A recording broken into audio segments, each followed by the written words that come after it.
25th meeting to order.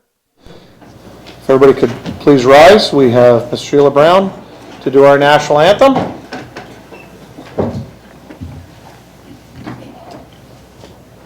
Oh, Canada, our home and native land, true patriot love in all us command.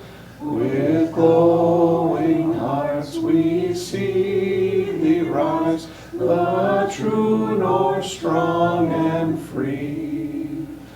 From far and wide, O Canada, we stand on guard for thee.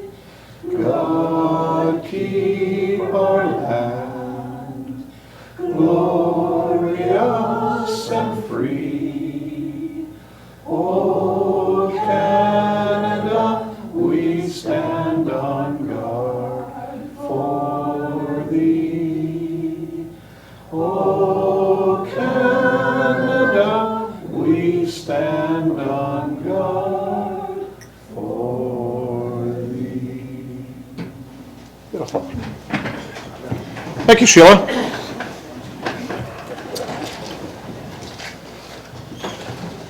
On this portion of the public meeting, can we have a mover and a seconder to confirm the agenda? Councillor Wells, Councillor Bruno, any questions? All those in favor?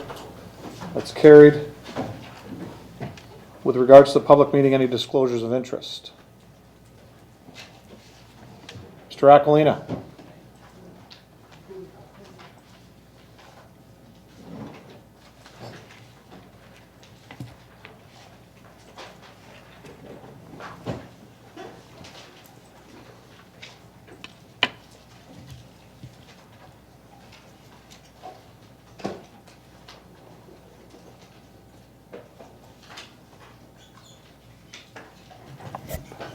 Good evening, Mr. Mayor, Council, staff, those members of the public. The purpose of this meeting is pursuant to Sections 22 and 34 of the Planning Act. It is considered new proposed cannabis production regulations for the municipality. The method of the notice tonight for this meeting was given in accordance again with Section 22 and 34 of the Planning Act, as well as Section 3 of Ontario Regulation 543/06 and Section 5 of Ontario Regulation 545/06. Notice was also advertised in Niagara this week on October the 24th, and as well it was posted on the city's website. The explanation to be followed this evening, Mr. Mayor, is that I will present Planning and Development Report 2019-189. We will then allow council to ask myself questions. We will then open the floor up to any member of the public that wishes to address council. I will then, after the conclusion of that, I will then inform council of the next steps regarding this proposed amendment, and that will conclude the Planning Act public meeting, Mr. Mayor. Thank you.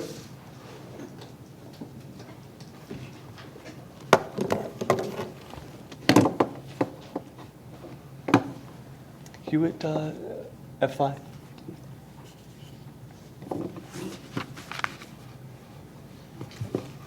So, Mr. Mayor, members of council, I have a brief slide deck, not very long, but it's important to understand what is being proposed, not only for yourselves, but also for members of the public. Going back to some history, the municipality put in place medical marijuana production facility zonings and official plan changes. That was back in 2014. Council recall that there were no regulations regarding cannabis growth, and we were hearing from the province as well as members of the public concerns that were being raised regarding cannabis growth and the impacts of those facilities. Council then put an interim control bylaw in place which put a freeze on allowing any new facilities until there would be some new regulations in place. Council then extended that. That first approval was put in place for 1 year. Council just recently decided to grant a further extension through the interim control bylaw until the new regulations could be put in place. And here we are tonight. So these are going to be proposed to council, and as I said, to the public as well. So the first thing is that right now, we do not have any regulations or definitions in our zoning bylaw regarding cannabis production. I've separated the two, medical marijuana and cannabis production. Sure, medical marijuana is cannabis, but it does not address commercial growth of cannabis, because right now the province are only granting and obtaining cannabis through their own producers. So as of right now, there are no facilities that are commercially growing in the municipality for cannabis use. There may be some that have non-conforming status, but we do not recognize those within the zoning bylaw.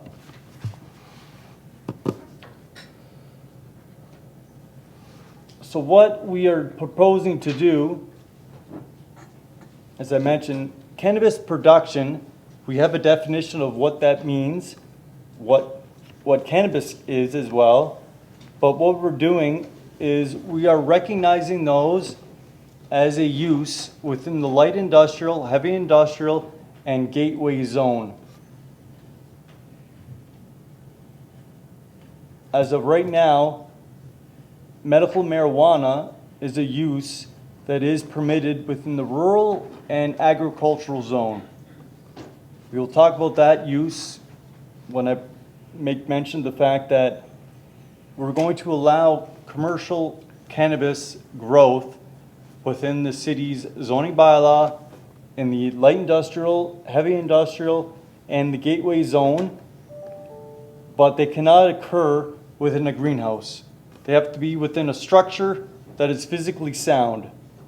And we are proposing that they are to be located 70 meters away from any sensitive land use, which could include a school.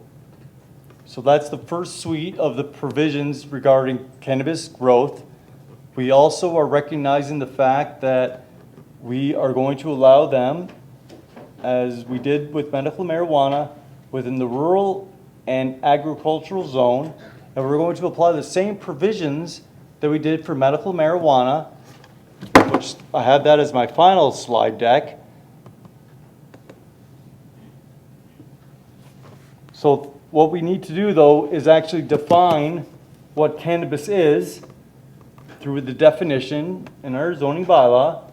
And cannabis means a cannabis plant, including the phytocannabinoids produced by or found in such a plant, regardless of whether that part has been processed or not, and any substance or mixture of substances that contain or has on it and part of such plant any substance that is identical to the phytocannabinoid produced by or found in such a plant, regardless of how the substance was obtained. Marijuana shall have the same definition. So a cannabis production facility is proposed to say a facility structure for the cultivation, processing, packaging, and shipping where cannabis is produced by a federally licensed producer and can be for the production of medical or recreational cannabis. One thing we're not doing is, right now, the federal government allows people to grow for their own use up to 4 plants. This has nothing to do with it. This is for commercial purposes. So I just want that to be known. We're not regulating that.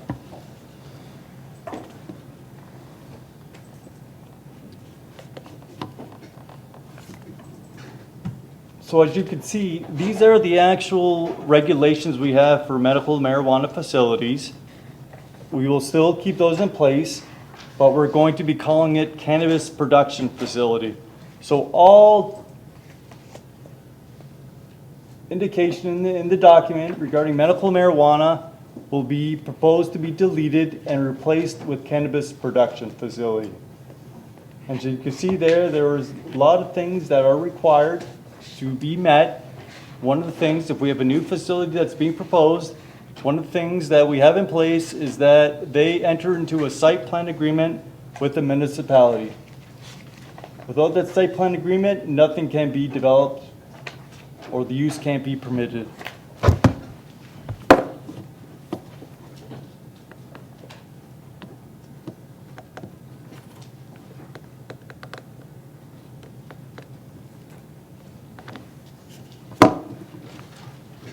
Other thing, Mr. Mayor, we did have an open house on November the 14th that we had on our docket all the different regulations and policies that were being proposed this evening. There were about 10 people that showed up. We did have one comment that was received, and that was from Lori Tokola, that indicated that she was not in opposition. She supported medical marijuana, but she was recommending that a further setback than the 70 meters. She requested 300 meters.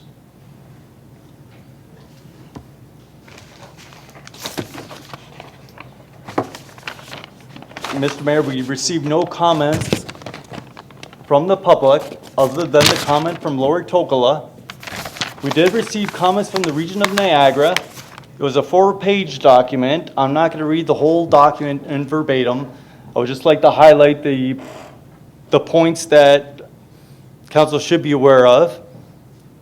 They say both Regional Council and the Region's Agricultural Policy and Action Committee have been consistent with requests and comments to the province that all commodity groups be treated equally by creating policy sets that identify individual crop types. There can be implications that result in disadvantages to growers and operators within the agricultural sector. It's their opinion that the regional plan and the province support the growth and cultivation of cannabis as an agricultural use. One comment that the region had was that part of the proposal is it was recommended that there be no outdoor cultivation of cannabis. The region commented that they do not support that. They don't support the change to the zoning bylaw that excludes outdoor cultivation of cannabis in the agricultural and rural zones. And so that is something, as this tonight is just a proposal. Council will have the actual recommendation report that will contain those bylaw changes and policies in the official plan that would be on council's consideration. So those are comments received, just like any application. The region makes comments. Those comments are then brought forward. That planning would critique those comments and address those comments. So, Mr. Mayor, that concludes my presentation of the planning report. I think at this time I would like to open up to any member of the public that wishes to address council. Oh, do council first? Sorry. Yeah. That's fine. Councilors? Councilor Wells? Through you, Mayor, to Dan. I have two questions. The first question being, in your report that it requires odor and light mitigation systems. Are there standards that are existing right now to establish those standards, such as criteria for odor or odor units or lumens or candles that are associated to light? Are those regulations in place so that they can be enforced? Dan? Through you, Mr. Mayor, to Councilor Wells. I've never seen actual details of those criteria. I know that any licensed producer needs a license from the federal government, which would be considered before them. They would like to know, I imagine, or I assume, what types of facilities, what odor mitigation are they going to have in place, and what lighting are they going to have in place. That's all under the federal regulations for licensing. Whatever they are, we will then roll into our site plan agreement. And in the event that there are none? Through Mr. Mayor to Councilor Wells, In the event there are none, then staff would have the opportunity to then put in place what we feel is a satisfactory mitigation of odor. Thanks, Dan. One last question. In your presentation, you identified a separation distance for the marijuana facility, the medical marijuana facilities at 150 meters, but we're proposing 70 meters. Where did the 70-meter separation distance come from? Through you, Mr. Mayor, to Councillor Wells, one of the things is that the zones that are proposed for the cannabis production for the 70 meters only apply for those uses and zones within the urban area boundary. That is 70 meters, and then we identified the 70 meters that we consider that facility be a Class 1 industrial use. The zones for the agricultural and rural, we put in place a 300-meter separation back in 2014, and so we're still going to follow forward or still propose 300 meters for those uses in the agricultural and rural zone. And because, okay, in agricultural and rural zones, we have the 300 meters, but in more sensitive areas like school zones and residential areas, we only have 70 meters. I think it almost should be reversed, but maybe that could be considered. That was my last question. Good, thank you, Councillor Wells. Councillor Bodnar?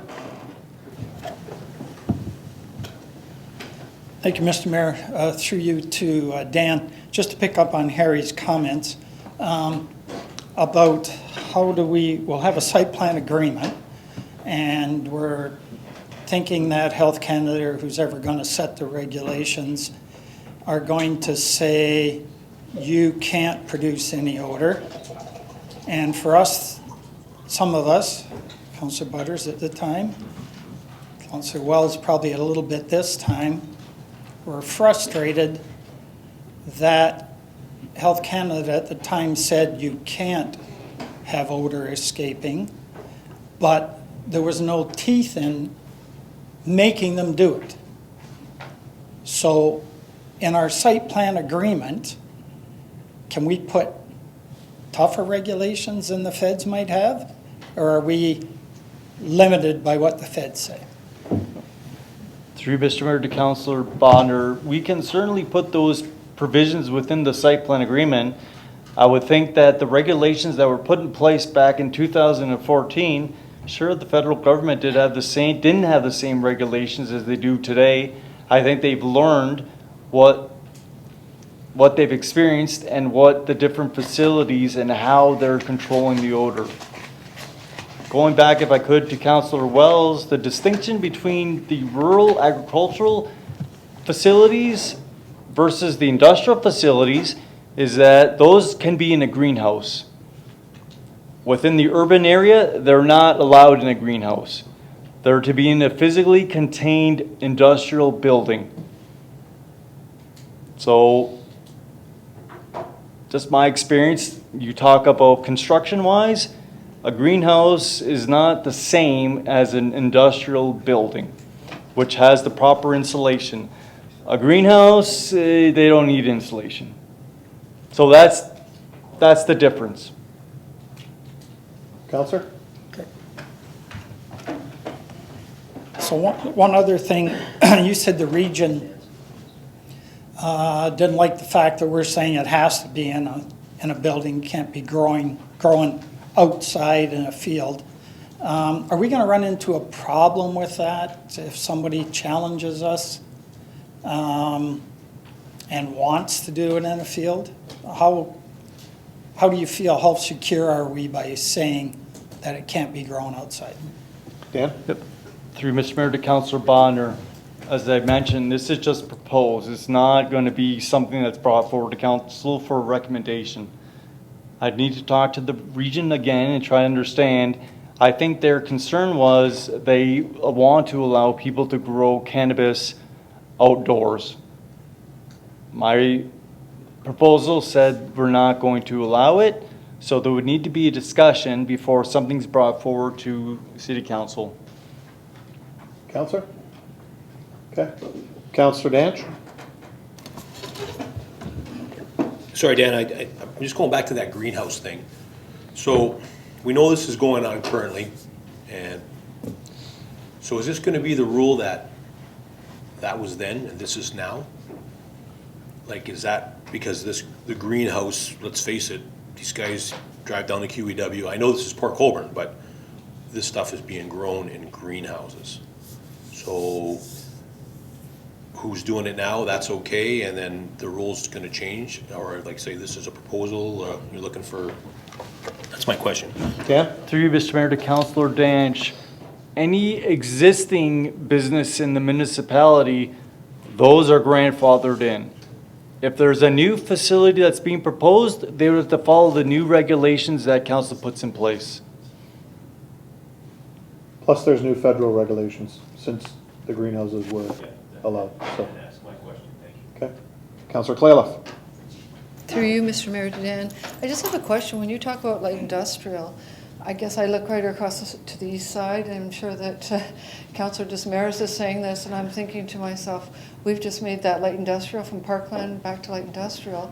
So that means they can put up a marijuana production plant there and have people, children, everything in that close proximity, 70 meters? Through you, Mr. Mayor, to Councillor Clayliff, in fact, right now, that use on that property, 170 Welland, council actually did not approve medical marijuana on that property. That was not something that council wanted to do. That decision that council made is under appeal. It's before LPAT on December the 6th. So right now, there are no regulations in place because there's an appeal on that property. So then, through you, Mr. Mayor, to Dan, so then we wouldn't even need to worry about the whole recreation. You're saying recreational, you said no medical marijuana. Is there going to be a difference as to what they can grow either way? Through you, Mr. Mayor, to Councillor Clayliff, if council approves the change, and let's say that the LPAT is in agreement with council's decision, if one wants to produce, whether it be medical marijuana or commercial cannabis, they would still need to meet the provisions that council puts in place today. Thank you. Okay, Councillor? Okay, Councillor Bruno? Thank you, Worship. One of the things in this fast-moving world of regulation and changes is the other 444 municipalities across Ontario that are dealing with this. So I guess from a timing perspective, what I'd like to know is, without divulging any names, do you have proponents in the queue wanting to see the results of this exercise because they want to put forward an application? Dan? Through Mr. Mayor to Councillor Bruno, I have not actually had something dropped on my desk, someone proposing. I've been in conversations in the past with someone liking to do that, but they have not brought forward anything, and that it was months ago. And they were aware that council had a freeze on allowing any new facility. And I haven't heard nothing since. With respect to the point you brought up about having to consult with the region and others, I guess what I would like to know is, do you have a scan routinely on what's happening elsewhere in the province? What's happened with any LPAT challenges to this legislation? I'm not so sure that it may be prudent to fight the cannabis lobby or proponents on our back. So if there is an urgency, I'd like to see what others are doing or any decisions such that we're not caught up in that vortex that can be rather expensive. So back to the point on time, can you give us any estimate of what you were thinking now that you've had the public meeting? Through Mr. Mayor to Councillor Bruno, my intention is to bring something back to council in the new year. We only have one meeting in December, and to bring forward a report recommending it. It won't be something that I can do before the end of this year.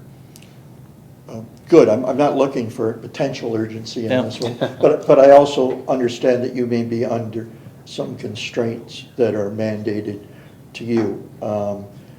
So I guess subsequent to that, I would ask, do you know of other municipalities that have adopted their own set of rules, and are they being challenged? Through Mr. Mayor to Councilor Bruno, my scan of what's going on is that not many municipalities actually have things in place. I know right now Pelham has proposed things, but they've allowed their citizen group more time, and they gave them till this summer, upcoming summer, to put forward regulations for the Pelham Council. I know the city of Niagara Falls is looking into things, and I know the same thing with Niagara on the Lake. Again, they have a citizens group that are going to be proposing things to the municipality. There's not much that's going on aside from existing municipalities that did tackle medical marijuana. So there's really not many examples out there that's dealing with the new regime of just commercial cannabis. Okay. And lastly, if I could, I'm just wondering if it might be prudent for us to look at the high-level concern, which might be location.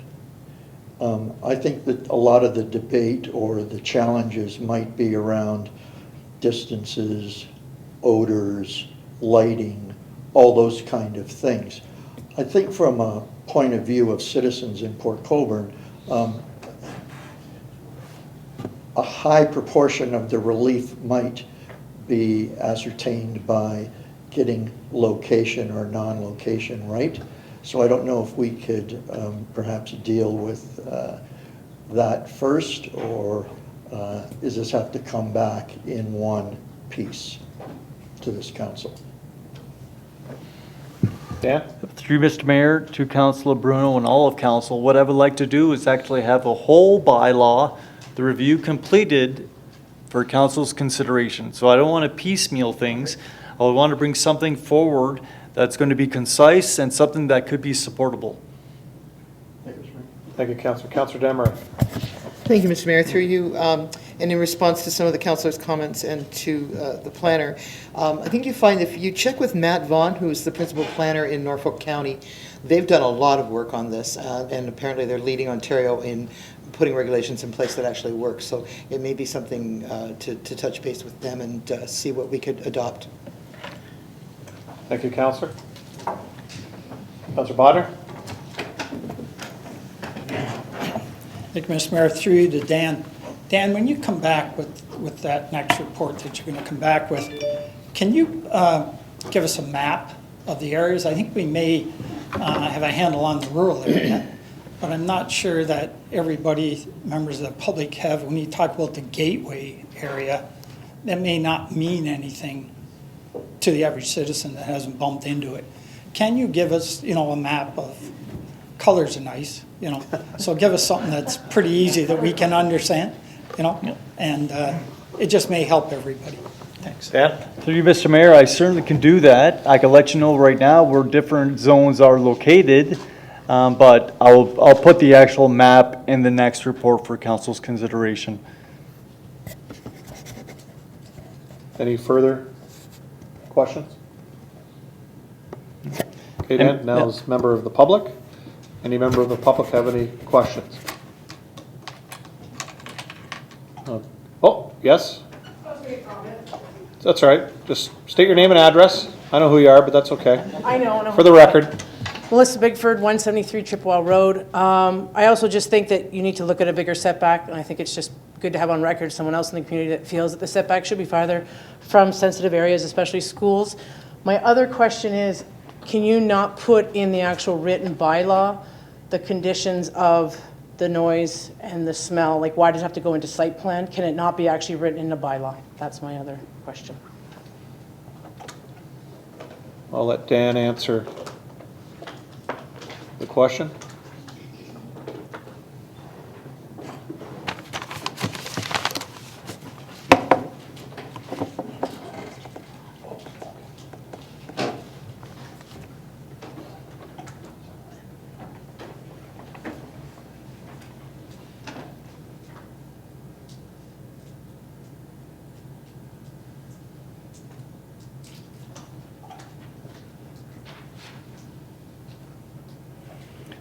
Through you, Mr. Mayor, to the presenter. Right now, we don't actually have anything proposed with regard to odor. We do have policies that are going to be in the official plan that speaks to that, which then allows us to do things on the planning side of things to ensure that they have the proper equipment in place to deal with odor. But maybe that's something that I can look into, Mr. Mayor, and bring forward to council to have something written in the zoning bylaw. Okay, thank you. Is that all right, Melissa? We do have two delegations that had called on this. Anna Marie Fazzari or Alexander Fazzari? Not here? Okay. And nobody else from the public? No more questions? Thank you. Dan, just a couple things. With regards to the federal rules, can you make sure that council gets a copy of both the commercial cannabis and the medical marijuana rules from the federal government so that we can understand a little bit better? Because there has been changes over the last number of years, because we do have one medical marijuana grow operation out in the rural area. But those rules have changed even since that started. So if you can get that to council, I'd appreciate that. For the distance, because it was asked by two members of the public and also some council, is that a number you want us to give you tonight, or do you want us, between now and when you give the report, for us to give you our opinions on that, or do you want us to give you a set number tonight? Mr. Mayor, no, I don't want a set number from council tonight. I would want to then do the little research and then bring something back forward for council's consideration. Okay, and then also the County of Norfolk was brought up by Councillor Desmarais. Do you want to just take that as some friendly advice from council that you please contact them as opposed to putting it in as part of the recommendation? Yep, no, Mr. Okay. Mayor, that I've already got the note in my record. I'm sure Mrs. Mahan has that as well, and we'll make that Perfect. contact before we bring something back to council. Perfect, thank you, Dan. So, Councillor Bodnar. Thank you, Mr. Mayor. Just to pick up on something you said, and if Dan can confirm it, you alluded to the fact that we have a medical marijuana grow-op isn't the word. Facility. Production facility. But I'm under the understanding they aren't really registered as that. Dan, do you have a comment on that, or? Through Mr. Mayor to Councillor Bonner, my understanding is that they are applying for their medical license through the federal government. They have a site plan application. They have not yet completed their building permit. So that's why you do not see any growth or use on that property, but they have their application into the federal government. But Dan, that's for their new location, but what about their existing? Yep, Mr. Mayor, right now, they're out on Highway 3, so they're grandfathered in. So whether or not council puts in new regulations, they are an existing use. So they wouldn't be affected in the sense that you have new regulations being proposed. So they're under, I believe they're under the original rules from the federal Minister of Health, correct? That's my understanding, Mr. Mayor. They have to follow the license for criteria of the federal government. Okay, Councillor Bodnar? Yep. Okay. Yep. All right, Dan, announcement respecting written notice? Yep. Mr. Mayor, I would like to read this, and I should have read something before we allowed the public to speak, but that's now passed. We do have a sign-in sheet at the back of the room on the table. If you wish to be notified of council's decision, please sign in the sign-in sheet and provide your contact information. If you wish to be notified of the approval of the zoning bylaw and official plan, you must make a written request to the clerk. Only those persons and public bodies that give the clerk a written request for the notice of adoption or passage of the bylaw will be giving such notice. Mr. Mayor, that does conclude the meeting under the Planning Act, and I thank you for your time. Okay, thank you. This meeting is now adjourned.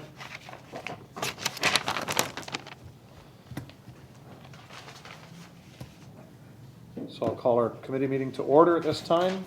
Madam Clerk, introduction of addendum or delegation items? There are no addendum items this evening.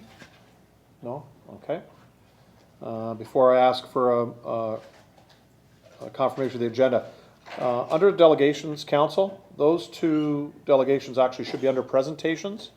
They do directly reflect the city of Port Colborne, and they may have budget implications. So they're not delegations, they're actually presentations. So A and B will be moved to presentations along with Julian. Can I have a mover and a seconder for the agenda? Councillor Bodnar, Councillor Clayliff, any questions? All in favor? That's carried.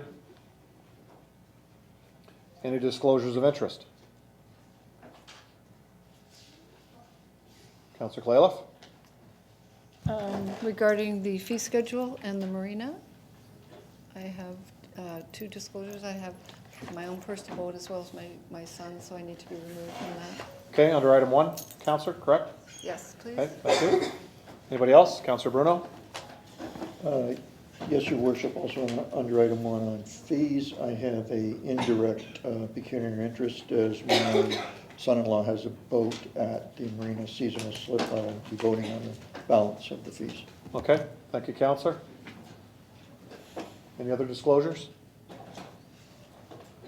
Adoption of minutes, regular meeting of Committee of the Whole, 27/19, held on November 12th, 2019. Mover and seconder, Councillor Desmarais, Councillor Danch. Any questions? All those in favor? That's carried. Determination of items requiring separate discussion. Can somebody please move number 1? Councillor Desmarais, do you want to move number 1? Not yet. I'll get all the numbers first, but I'll just put you down because of the conflict. Okay. Councillor Desmarais. Okay. Councillor Wells, I'll start with you. Number 8.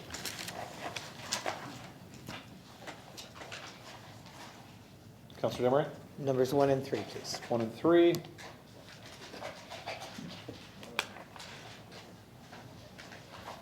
Councillor Bagu. Number 2.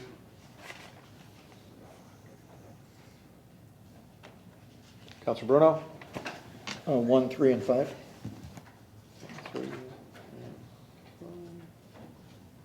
Councillor Beauregard. Councillor Danch. I am 3. Okay. Clayliff. Okay. Councillor Bodnar. My item's been lifted, but I'd like to speak on 3 and 8. So. Okay, that's fine. They've been lifted. I get a mover and a seconder to approve the items not requiring separate discussion. Councillor Beauregard, Councillor Wells, any questions? All those in favor? That's carried. Okay, presentations. Our first presentation is Julian Douglas Kameka, Economic Development Officer, and Susan Therian, Director of Library Services, regarding photo competition 2019-2020 campaign.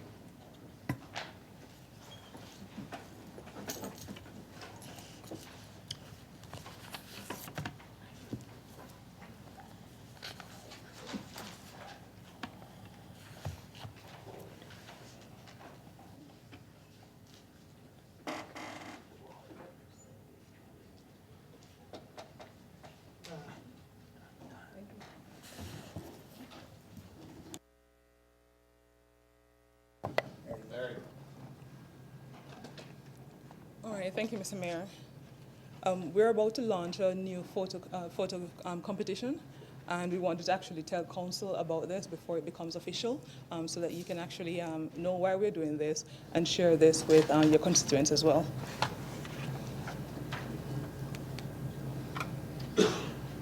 All right, so why are we launching this competition? A part of it is we wanted to actually find a way in which we could actually show through the eyes of the residents what they see as being beautiful and authentic and creative about Port Colborne. We wanted the community to be the ones to actually put this forward. And it's also intended to evoke a sense of pride within the community. And also the images that we'll produce through the community's eyes will be marketed as such. So what we'll be doing is inviting the public, the visitors, to see the community through the eyes of the residents. The goal of this competition as it relates, I'm trying to relate it to the economic development strategy. And so our goal based within that framework is actually to refresh the inventory of marketing collateral that we have. What we have is a bit dated, so we haven't been, in the past we've paid for contractors to come in and take photographs. This time around I wanted to be able to allow the residents to actually do that. And so it is to actually build that inventory, the images that we have within the community, but allow the residents to be part of that process. And in doing this, there are three goals that we want to see come out of it as well. The community engagement element we are planning in 2020, later on in the year, to actually do some strategic work around tourism product development. And this creates an opportunity where we can start build the platform and getting the community engaged in this process. So we actually are looking to see how best to engage the community in selling it in terms of getting their buy-in and getting them motivated and getting some energy around tourism for the time being. And then whenever we launch the strategic plan and everything around that, around the tourism product development, then we would have actually had some momentum being built within the community around it. We also saw this as an opportunity to showcase local talent. So this will be used not only in our materials, it will be on our website, and we'll also be having exhibits, allowing our neighboring communities and everyone else to be able to come in and see what local talents exist here. And there is a perception of Port Colborne. It lies within Port Colborne and is also external to Port Colborne. And we see this as an opportunity to actually help to change that image and allowing the residents to be the one to tell that story. So the campaign is being launched by the library and economic development. So I approached the library because I thought it was a beautiful fit to work together with them, and especially with the fact that a lot of these images are going to be uploaded. So Susan will speak more in terms of what the nature of the engagement will be and their role. And we're also getting a lot of support from Michelle in corporate communications, so it's a collaborative effort. I'll allow Susan to continue. Okay. Through you, Mr. Mayor. The library is really, really proud because it is Port Colborne proud, which we are. So I'll speak more about the categories. There's a heritage arts and culture feature as well as outdoor adventure. So the first category is going to be, encouraging residents and visitors to take pictures of what, it speaks to our amazing history and our culture, creativity and innovation here in Port Colborne. The second one is outdoor adventure. Well, it's a good time period coming up. Not only can you take pictures of adventures that you're having, but it could be as simple as, pushing your child on a swing and capturing that sweet moment. And that speaks about Port Colborne and our residents. So it is a digital photo competition, and you will be able to submit two digital photos, but only one per category for a total of 2. And all pictures obviously have to be taken in Port Colborne. Eligibility, you have to be 19 years of age or older. It's open to all residents and even to visitors to Port Colborne, because they will see Port Colborne in a different way too, but still it speaks about this city and why we should be proud of it. Entries are for only amateurs. And if you are employed by the city or the library or are immediate family members of those employees, you're not eligible. However, we're really encouraging even employees or their families to submit something, because it gives, you can't get a prize, but why not participate? So how do you enter your digital photograph? It's actually quite easy peasy. But where the library comes in, we will help anybody who have any difficulties. You come into the library and we will help you do it. So you snap your picture, go to the city's website, fill out a form, upload the photograph, and then you are entered to win. And it's that simple. And we do encourage you to share and tag your photographs. Just a picture of the website, highlighted here, just submit form. The campaign period starting this Thursday, November 28th. The contest will end on January 31st, and that's simple. First place, there'll be first place prize per category. The first, did you want to speak on that? Oh, I'm going to carry on, I'm on a roll. Yes. Okay, so the first prize in each category will be a prize package combination of $500 in cash and prizes. First runner-ups, there'll be 2 prizes for that, 1 prize per category, $250 in cash and prizes. There will be selected finalists who will also be awarded a $25 gift card or a voucher. There will be a panel of judges who will help us select our finalists. First prize winners will be chosen by a public vote, which I think is really good to open it up to the public. And you can vote online, or you can put in your submissions at the library or at the city. And the library is proud to partner again because we are going to put those digital photographs, we're going to print them and put them in our art gallery so you can come in and see the pictures. So we'll be having the exhibit at the library, as well as there'll be other select locations throughout the city. So we'll have like a roaming exhibit going on as well afterwards. So we're quite excited about this. We are very excited about this. Thank you. Questions? Councillor Desmarais. Thank you, Mr. Mayor. Through you, Julian, Susan, thank you so much. I think this is a great idea. It's going to be wonderful. There's just one thing I did notice on there that I think maybe bears a little further explanation, and that would be the exclusion of residents of Quebec. It was just an odd little thing, and I'm sure there's a legal reason, but I'll give it to you. So the terms and conditions, after I drafted it, I sent it to the lawyers to review, and so they indicated that there's separate laws in Quebec, and so therefore they recommended that I include that in the. Thank you. I thought it was that. Yeah. Thank you, Councillor. Councillor Bruno. Thank you, Worship.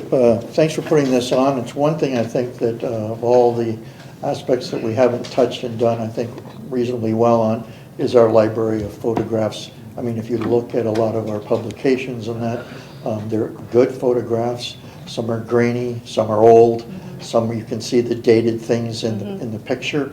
And I think if we're going to establish a new web presence and get into a whole new marketing campaign, that it's smart to do that. So in light of that, I wanted to ask you, is it clearly understood that these pictures, whilst not professional, amateurs can be very good and potentially as good or better? Do we retain sole rights to the picture for future use? And is that all explained and signed off? So if we use the pictures in some of our marketing materials, we're on good standing? We do. So that's made very clear in the terms and conditions. There's a very detailed terms and conditions that's available on the website, and it's also available in the submission form that they'll submit, and it allows them to also indicate that they've read and they agree to those terms. So that's all outlined within those. So yes, all the material will be owned by us. And it's outlined in the terms and conditions that it would be used for marketing purposes, right? But that there will be completely the ownership of the city. Okay, Councillor. Councillor Bagu. Thank you, Mr. Mayor. Through you, Mr. Mayor. The other question, 19 years of age, are you giving away booze or something, or as prizes, or why does it have to be 19 years old? Because under 19, there's more legal issues, and we need to actually get parents' permission and everything. So 19 is officially an adult, and so they are authorized to actually sign and work on their behalf and enter into a legal agreement. Okay. Councillor? The other question is, a picture of the mayor isn't going to be guaranteed a win, I hope. No. Okay, thank you. But I do have to say, kind of what Gary was talking about, the old stock, there's a few people here may show hair. Today you don't have any, but a few years ago you guys may have had some, so. Councillor Bodnar. Mr. Mayor, through you to Julian. Julian, this time of year is not our necessarily pretty face putting on. If this works, are you considering having a summer or warm weather contest also? Through you, Mr. Mayor. Councillor Bodnar, yes, we are, but I wanted to actually go back to why this time of year. It's quite easy to get a lot of summer pictures. I've actually done a lot of video campaigns within the summer, and so from those video campaigns, I pulled the stills. I believe that winter can be extremely beautiful, and it's an opportunity to actually capture that part. from what I've seen from the picture that we have in stock, I think it shows only one side of Port Colborne, and so from an outside perspective, it sometimes seems deceptive, and so it doesn't give a full picture. And so Port Colborne has in the past positioned itself as being a seasonal destination, a summer location, and the intention going forward when we develop the tourism strategy is that we want to be a rounded community and demonstrate that we can have activities outside of that small summer window. And so I want to also, at this point, start putting ourselves out there as that and actually have imagery that represents what we look like and that we can still be having fun during the winter time. Councillor? Okay. Through you, Mr. Mayor, I would like to add to that too, that this season coming up is very exciting. We have the Christmas Festival, the museum, all those activities. We have, you know, walking through the woods and everything in the snow and skiing. There's a lot of stuff that we can do. The other thing too is I was going to mention to Mr. Baggy about the age. We're planning on doing we're actually looking to a video competition, and we can also have a children's competition. Once, this is just our preliminary, we're just getting our feet wet, and we will open it up. Okay, any further questions? Julian, Susan, great job, thank you. Look forward to this. Thank you.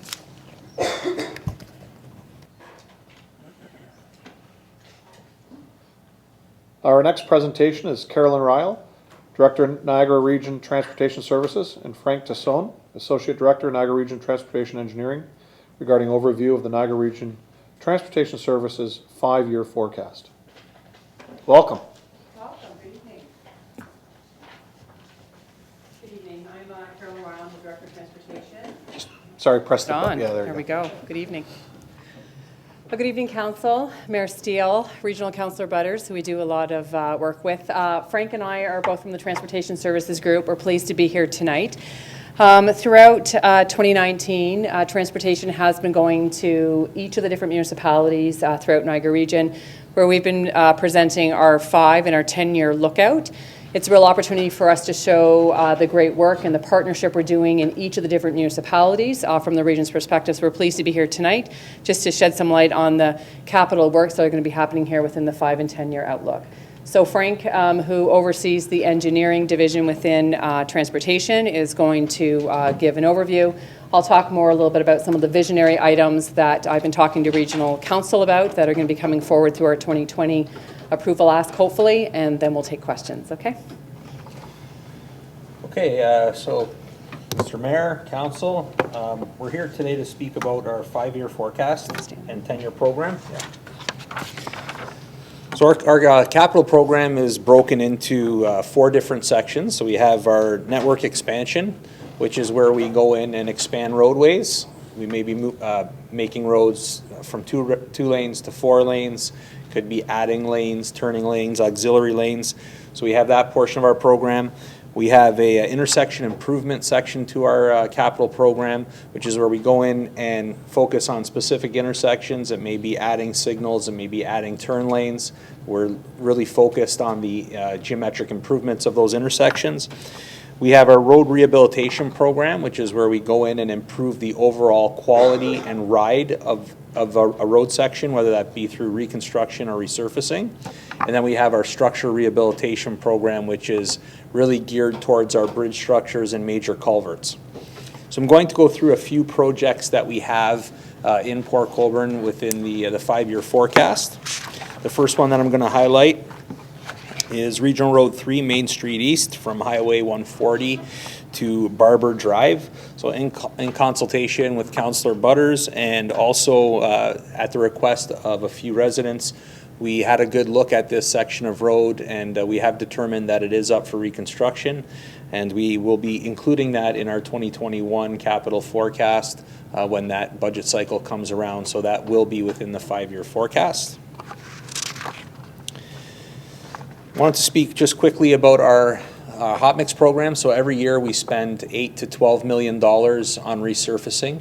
And what that primarily consists of is removing the wearing surface of a roadway and replacing it with a new wearing surface. This is the area where our engineering team really puts innovation into our roadways. We look at different ways of resurfacing. We look at different methods that are being used throughout the province. And we try to incorporate the best method for the money to be able to stretch those dollars out and resurface as many lane kilometers of road as possible. So in the next 5 years, we have 2 road sections in Port Colborne that are on our list. One being Regional Road 3, Main Street West from Town Line Road to Elm Street, and the other section being Regional Road 98, Wilhelm Road from Highway 3 to Forks Road.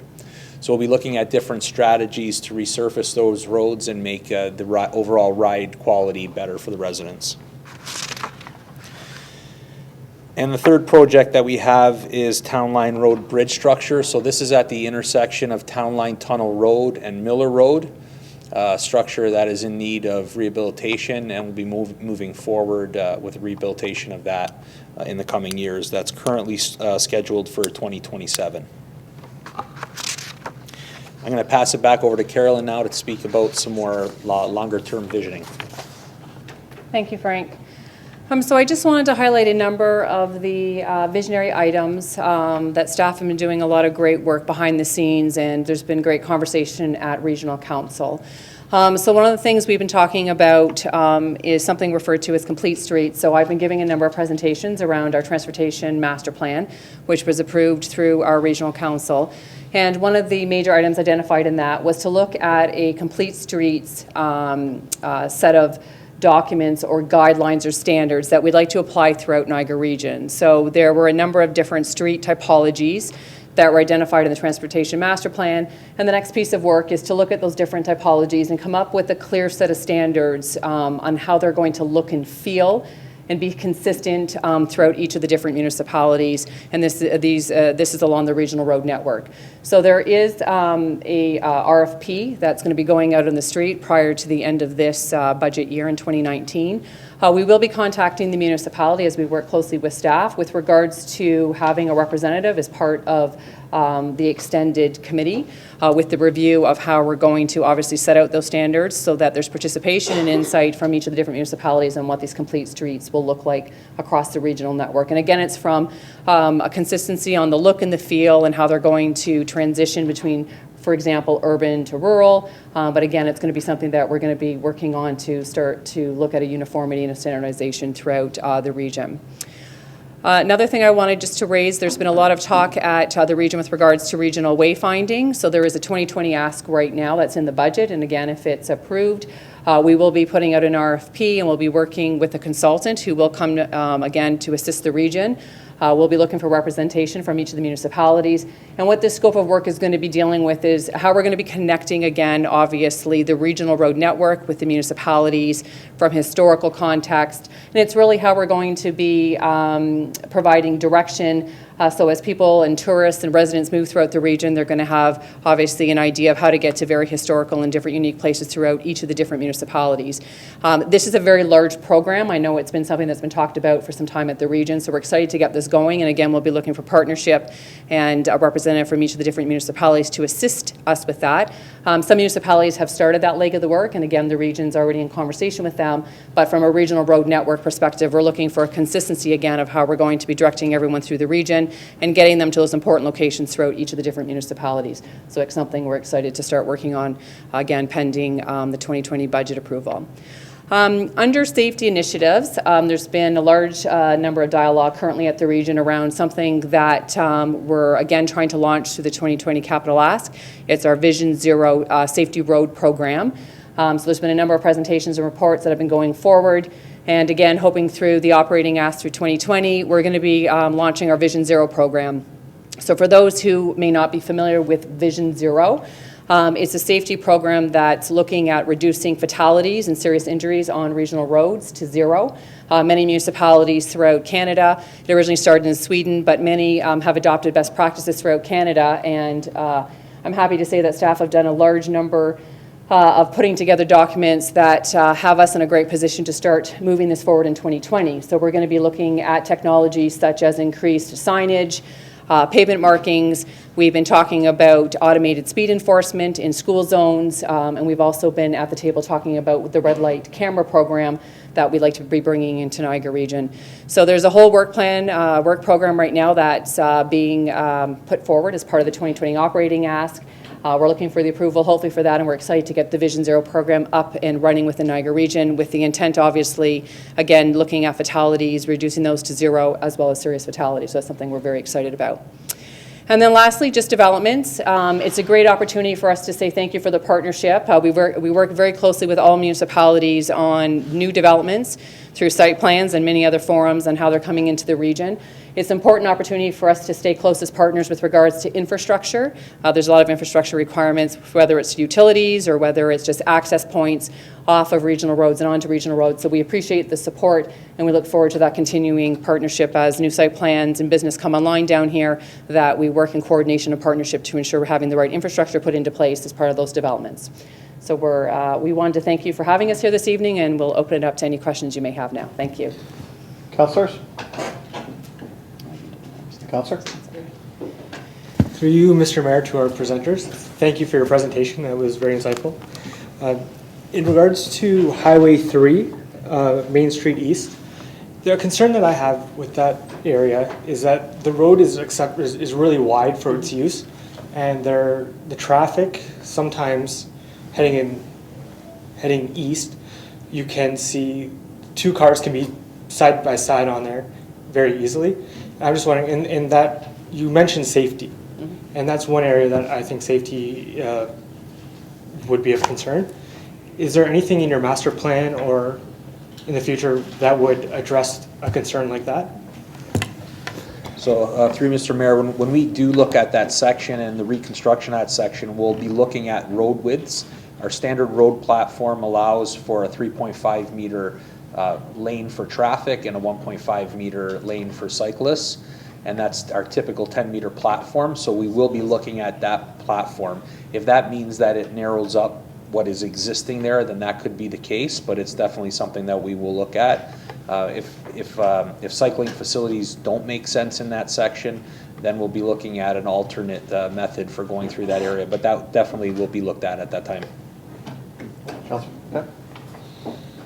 Councillor Emery? Thank you, Mr. Mayor. Through you, thank you both for your presentation. And I also have a question with regards to Highway 3, in particular the east side piece between Barber Drive and Highway 140. When we look at people that are traveling eastbound, making a left-hand turn onto Barber Drive, it becomes a very difficult thing to do because of the configuration of the bridge stop and that sort of thing.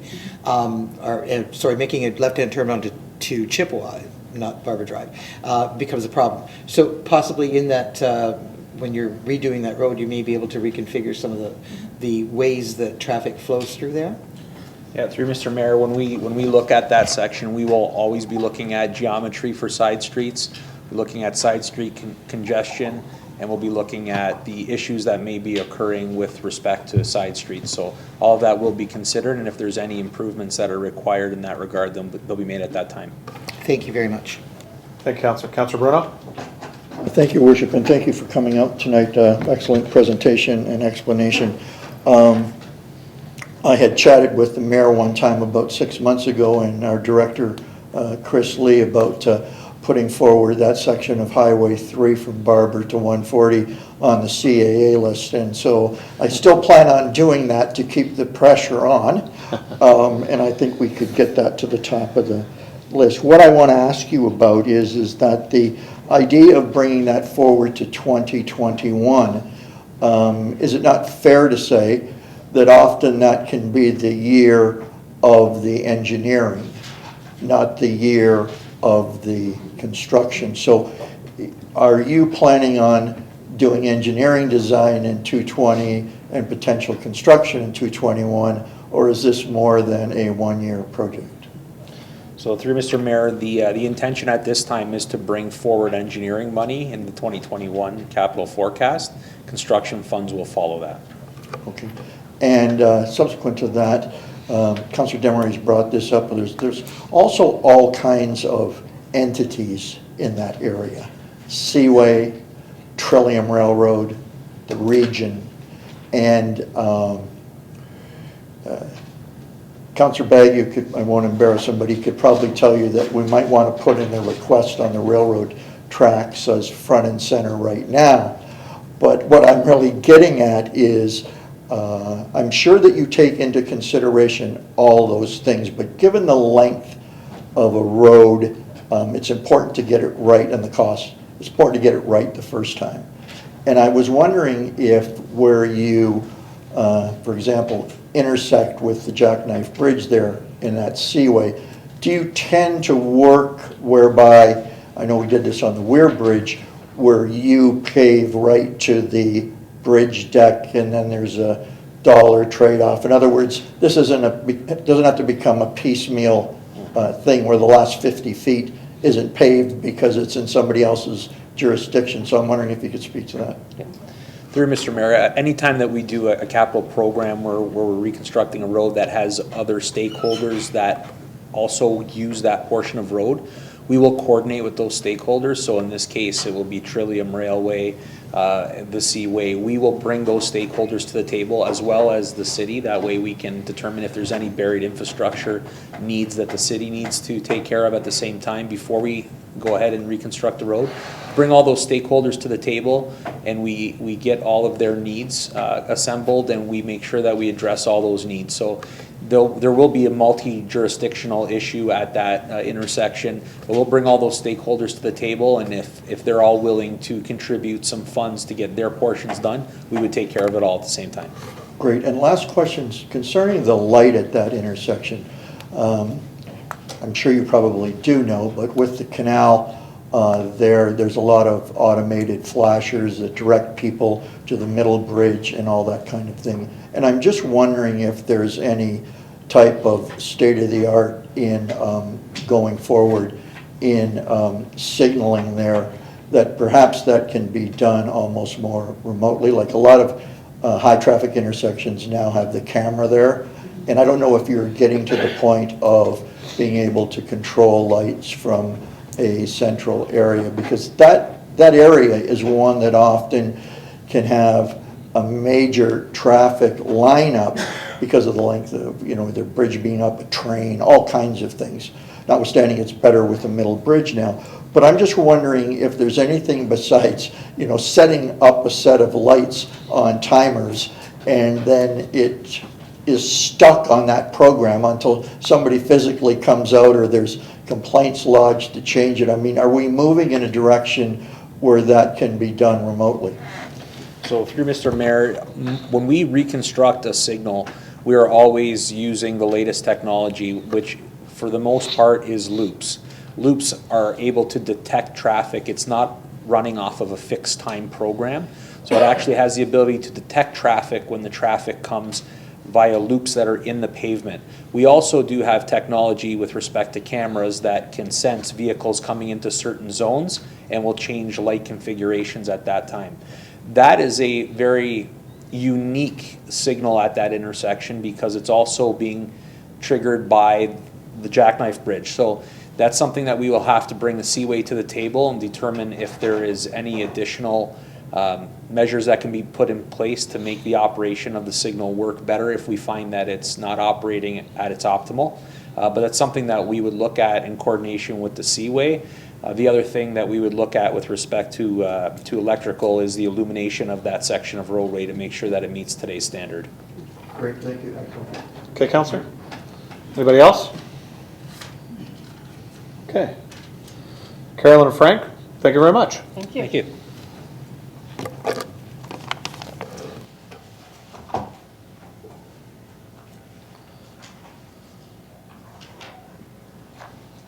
Okay, next we have Robert Salawish, Program Manager, Transit Services, Implementation Office, Niagara Region, regarding the pilot program for on-demand transit options.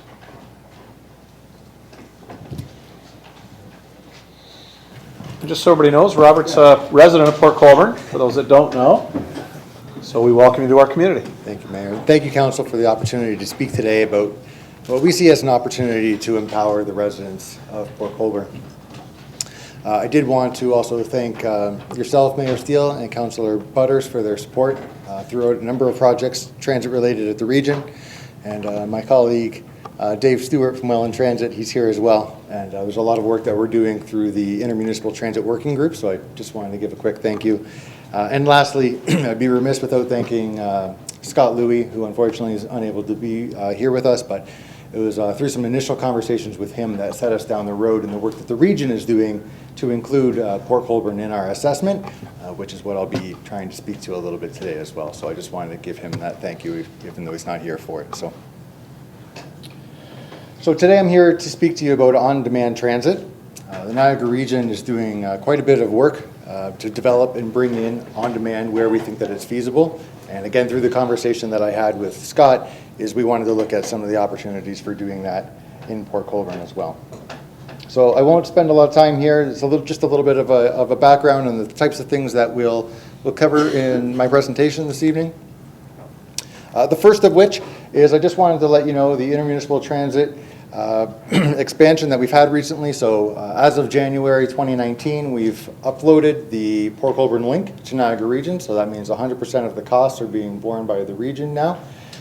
And we were recently able to increase the number of hours of that service that's expended, approximately seeing a doubling of ridership. So it sort of stands true with transit that the more service that you're providing, you'll start to begin to see significant returns on that additional hours. In addition, in 2018, Niagara region brought forward 3 reports about the service expansion for transit in Niagara. We had a number of service enhancements that happened in what we are calling the East Niagara, sort of the east of St. Catharines, Welland, Port Colborne sort of line. Service hours, service frequency. But in addition to that, there was a request to provide service to the municipalities in West Niagara. And that's really everybody, what we're considering sort of west of that same line. That would be Grimsby, Lincoln, West Lincoln, Pelham, and Waynfleet as well. And lastly, in our 2017 report that is referred to as the Dillon Report, it was sort of the precursor of the governance work that we're doing now. It identified a need to provide some connectivity for the communities of Shrixton as well as Crystal Beach. And so this is born of that initial report as well. A little bit of a recap for you. I don't think you've had much of an opportunity to hear what's happening for our intermunicipal transit expansion in West Niagara, but the region is going to be bringing in a company to help deliver on-demand transit for a period of a 1-year pilot with an option up to another 12 months. This is still pending budget approval, of course, but we did receive council's approval of the concept as well as direction to procure the company that we have lined up, which is the company goes by Via Mobility. So we're hopeful that through the budget process, we'll be able to obtain those funds, and we'd be tentatively looking at an April 1st launch date for that. What's nice about this opportunity is that throughout the entirety of that area, we would not run a single fixed route bus. So there would be no typical schedules, no lines, no routes that people need to be near. We would have a number of vehicles that are operating through technology that are able to pick you up where you need it and drop you off where you need it to go. There will certainly be some limitations in that, but once we go ahead and confirm some of the local partnerships, we'll then go back out and confirm some of those service parameters. And that's really the precursor to where we ended up with the Port Colborne side of things and why Scott asked me to include something regarding Port Colborne as well. So we were already on this path with West Niagara, and then there was the opportunity to try and develop something with consideration to Port Colborne. Just to give you a little bit of context about the difference between fixed route and on-demand. So fixed route's really what you typically think of when you think of transit. It's your community bus, it's the link bus, it's all of the other routes that we have in Niagara. The challenge is that it's limited to a very specific coverage area. And so if you're not near that bus line, you don't get access to transit. And so really any of your rural constituents don't have access to transit right now, and even a fair number of those in the urban core don't have access under the current. Under an on-demand system, however, again, as I showed in the previous slide, the whole area gets covered because the vehicles are actually routing based on that demand. A fixed route does rely on the demand to maximize vehicle utilization, so you need to be a busy time of the day, and it needs to be a very busy area. Kids going to school, for example, going to the college and university, those lines tend to be very busy. especially in the morning and when they're coming home, but during the day, there's sort of less utilization of that time. Whereas with an on-demand system, wherever that person needs, wherever they are, they can get a ride. And so you tend to see higher vehicle utilization because of that. Another challenge with fixed route is we have a long lead time when we want to make changes to the program. That can be up to 4 months by the time that we can get a schedule published and make those changes with the drivers. Again, with an on-demand system, those changes can happen, day to day, week to week, as we see fit. And there's very limited data. When you get on a fixed route bus, we know where you got on, but we don't know where you got off. We don't know, the purpose of the type. We don't know how many people necessarily may have had accessibility challenges when they got on that vehicle. However, with an on-demand system, because it's based through an app, we know all of that information. So this is just to give you a little bit of, a highlight as to the differences in coverage area. So that's really the purpose of this slide. The light pink area is where your existing community bus runs now. The darker purplish line is the Port Colborne link. And if we were to, enact some form of an on-demand system, the green area is the coverage area. The number of residents that you could cover would be 100% of the residents in your communities. So for the providers, there are definitely some improvements that come through an on-demand system. One, as I mentioned a couple of times, is the coverage area. I think maybe the next biggest is cost containment. So I would hope that some of you have heard about Innisfil and its model that it's been piloting with Uber. And one of the challenges that they've had is because they're subsidizing specific rides, the busier the service gets, the more the budget goes up, and the more they have to keep going back to the proverbial well, mid-year, otherwise the service has to end. And so this would differ from that because it would be based on, very similar to fixed route, it would be operating hours that we're running, and as long as there's adequate vehicles on the road, then we're able to meet that demand. If the service was to get so busy that we started to see that the lag time started to occur, we could look at changing some of the parameters before we ever came back to council to ask for more money. So there's an opportunity to play with some of the parameters early on and then plan for the future, as opposed to, again, what they're struggling with in Innisfil is having to go back mid-year to fix some of those issues. Certainly a potential for increased ridership. The more area, the more residents that you cover, the more people that will have access to your service. There's flexibility in the type of deployment or the model that you can operate. So the company that we're looking at, Via, they actually specialize in what they call a corner-to-corner model. So for the typical rider, they'd be expected to walk 100 to 200 meters in order to meet that vehicle. And so that helps them save some time from cutting in through the local streets and the local road network by making the rider be part of that work. I will say that there are exceptions to that. Anybody who has an accessibility challenge has a unique rider profile in the app, so they would get a door-to-door service instead.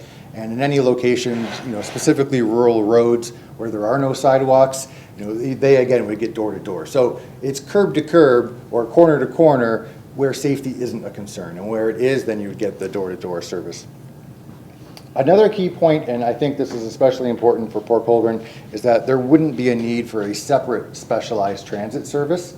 So currently, the city doesn't have a specialized transit service, and so one of my areas at the region is Niagara Specialized Transit, and we do receive a lot of calls from residents of Port Colborne who are looking to get to doctor's appointments and dentist appointments, whether they're seniors or whether they have other accessibility challenges, and they're just not able to make that under the current service. So there would be an opportunity anyway for that to be covered without having to establish an entirely separate and typically quite expensive service. The company also has a worldwide proven deployment record. So they are deployed, and on demand, frankly, is deployed worldwide.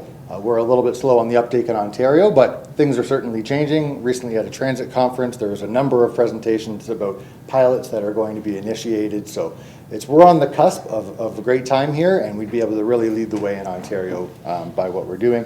And of course, big data, it's a little bit of a catchy term, but it just speaks to the slide earlier that there is a robust data set And these companies are very committed to sharing and making sure that the municipalities own that data, as opposed to other corporations like Uber and Lyft, who you sometimes struggle in retaining who owns that data. In these cases, it's very much the municipalities own the data. They'll help you with dashboards and reports and get everything together. But it's certainly a difference than where they go. And I think it's just because they've learned over time that there's two ways to approach things. One is very cooperative and collaborative, and the other is oppositional. And Uber sort of showed up and said, we're here and you're going to have to adjust. And companies like Via are looking at things a little bit differently and saying, we want to help empower the residents. Here's how we think we can do it. What are your concerns in this area? So it's definitely a different approach, and it's one of the things that attracted them to us. For the riders, every rider gets a unique rider profile, as I mentioned. So if you have an accessibility concern, all of those things are included, and it's what helps ensure that they're getting the level of care that they need. All of the vehicles, or a wide variety of the vehicles, are accessible, so they have wheelchair accessibility. There's multiple booking options. So I know I mentioned the app, and I know that can also be a concern, but there is an opportunity to call in as well. So even if somebody doesn't have a smartphone or access to a computer, they can just call into the main number, and really all that person on the other line is doing is putting into the app, but then they would be able to tell that person approximately how long until the ride arrives. Improved connectivity, I think I mentioned the coverage area. Really, this is part and parcel with that. Consistent pricing. With an Uber or a taxi, you never know how much your ride is going to be until you get there. Uber and Lyft, they tend to have surge pricing, so if it was a busy time of the day, your same trip that you take 4 other times that week now costs double. We don't have any of that issue here. This is essentially an extension of public transit, which means that we would be looking at a fixed fare for that ride. And of course, real-time vehicle arrival information. You don't have to stand out and wait and hope that your vehicle comes. You don't have to wonder if your vehicle already came and went. Through the app and through the portal, you would have access to that information. Or again, if you wanted to call in and ask how long till the vehicle is going to be there, that opportunity remains there for those residents who are still at that level. So why Via? We think that we hit a home run by finding Via. In this space, there are a number of companies that all have software solutions. There's hundreds of them, literally. However, this company was able to do some modeling work for us. They do provide, of course, the software, but for the period of a pilot, they're also able to provide the vehicles and the drivers where those aren't already available. And we can touch on that a little bit because there's already a long-standing relationship with Welland Transit that we wouldn't want to infringe upon. But this company, it just allows for there to be, just additional support where it's not available from the local providers as well. And the one I think I wanted to mention off this slide as well, in the bottom right corner, you can see NYC. So the Department of Education in New York recently launched with Via to route all of their school buses using this software platform. And that's just due to a lot of those students having insecure housing, and between sick days and vacation and all sorts of things, there's a variety of people who are not attending a school on any given day. And they're aimed at saving the education system roughly 15%, they think, right off the top, without really much other than happening than just deploying the software. So we were really excited to see that there was other large entities already engaging with this company. Again, they have a global presence, so this actually slides a little bit out of date now. They're almost at 100 deployments. They're in Chicago, they're in Berlin, they're in New York. They run the entire system in Arlington, Texas. They're doing a pilot in Sault Ste. Marie right now.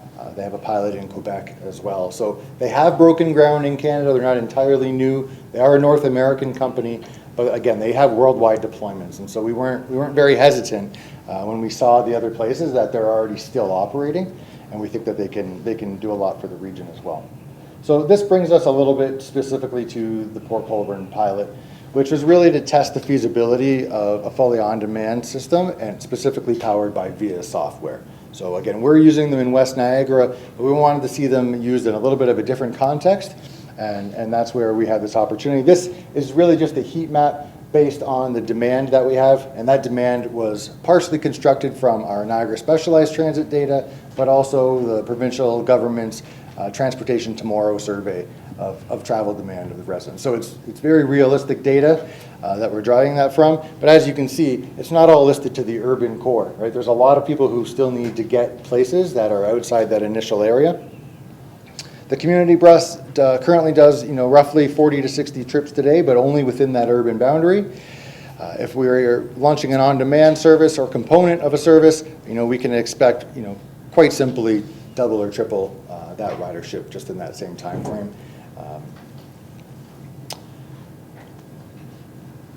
So what we have is sort of two options. And I guess what's important to mention here is we recognize at the region and through Welland Transit that there are plans to spend your local transit dollars on service expansions. And so we're not here to suggest that you stop your community bus or run anything different. At this point, we're just looking to see if you're interested in coming on board with us for a pilot, roughly for the same period that I mentioned earlier. And the way we see that, there could be sort of two separate examples. The first one is that you just operate within the urban boundary. And so again, this doesn't really solve much for your coverage area, but it would still give you an opportunity to test the software within the same area that your community bus runs now. So at least it would give you a very apples to apples comparison of trips in the same area.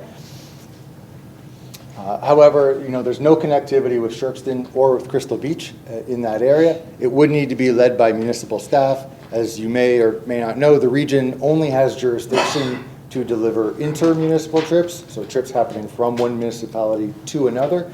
We're not permitted to deliver any trips within a municipality. So this is really what leads us to the second option, and where we would look at the entire municipal boundary. And this would include a connection to Fort Erie Transit, and would also include the opportunity for the region to contribute, because we would be able to connect residents between the municipalities of Fort Erie, but Crystal Beach really, to all of Port Colborne. And certainly Sherkston would be included in that. And it would also allow us to leverage Niagara Region's partnership with VIA. So likely there would be some cost savings as well from doing that. Usually with these companies, there's some sort of initiation or tech startup fee, or they call it something fancy every time, but really there'd be an opportunity for savings there. And we think that it would take roughly 3 to 4 vehicles. So this is where we again talk about there being an opportunity to leverage that relationship with Welland Transit. They already provide one community bus to you. If there's a region contribution and we could get that number up to say 3 vehicles, maybe 4 vehicles, where Welland could provide the staff and the vehicles, we'd like to leverage that. But where they can't, VIA would be able to step in and provide those extra vehicles and staff in that time for the pilot. Once that pilot was concluded, we could certainly look at the long-term opportunities that would exist between the region, VIA, their software specifically, and Welland Transit as well.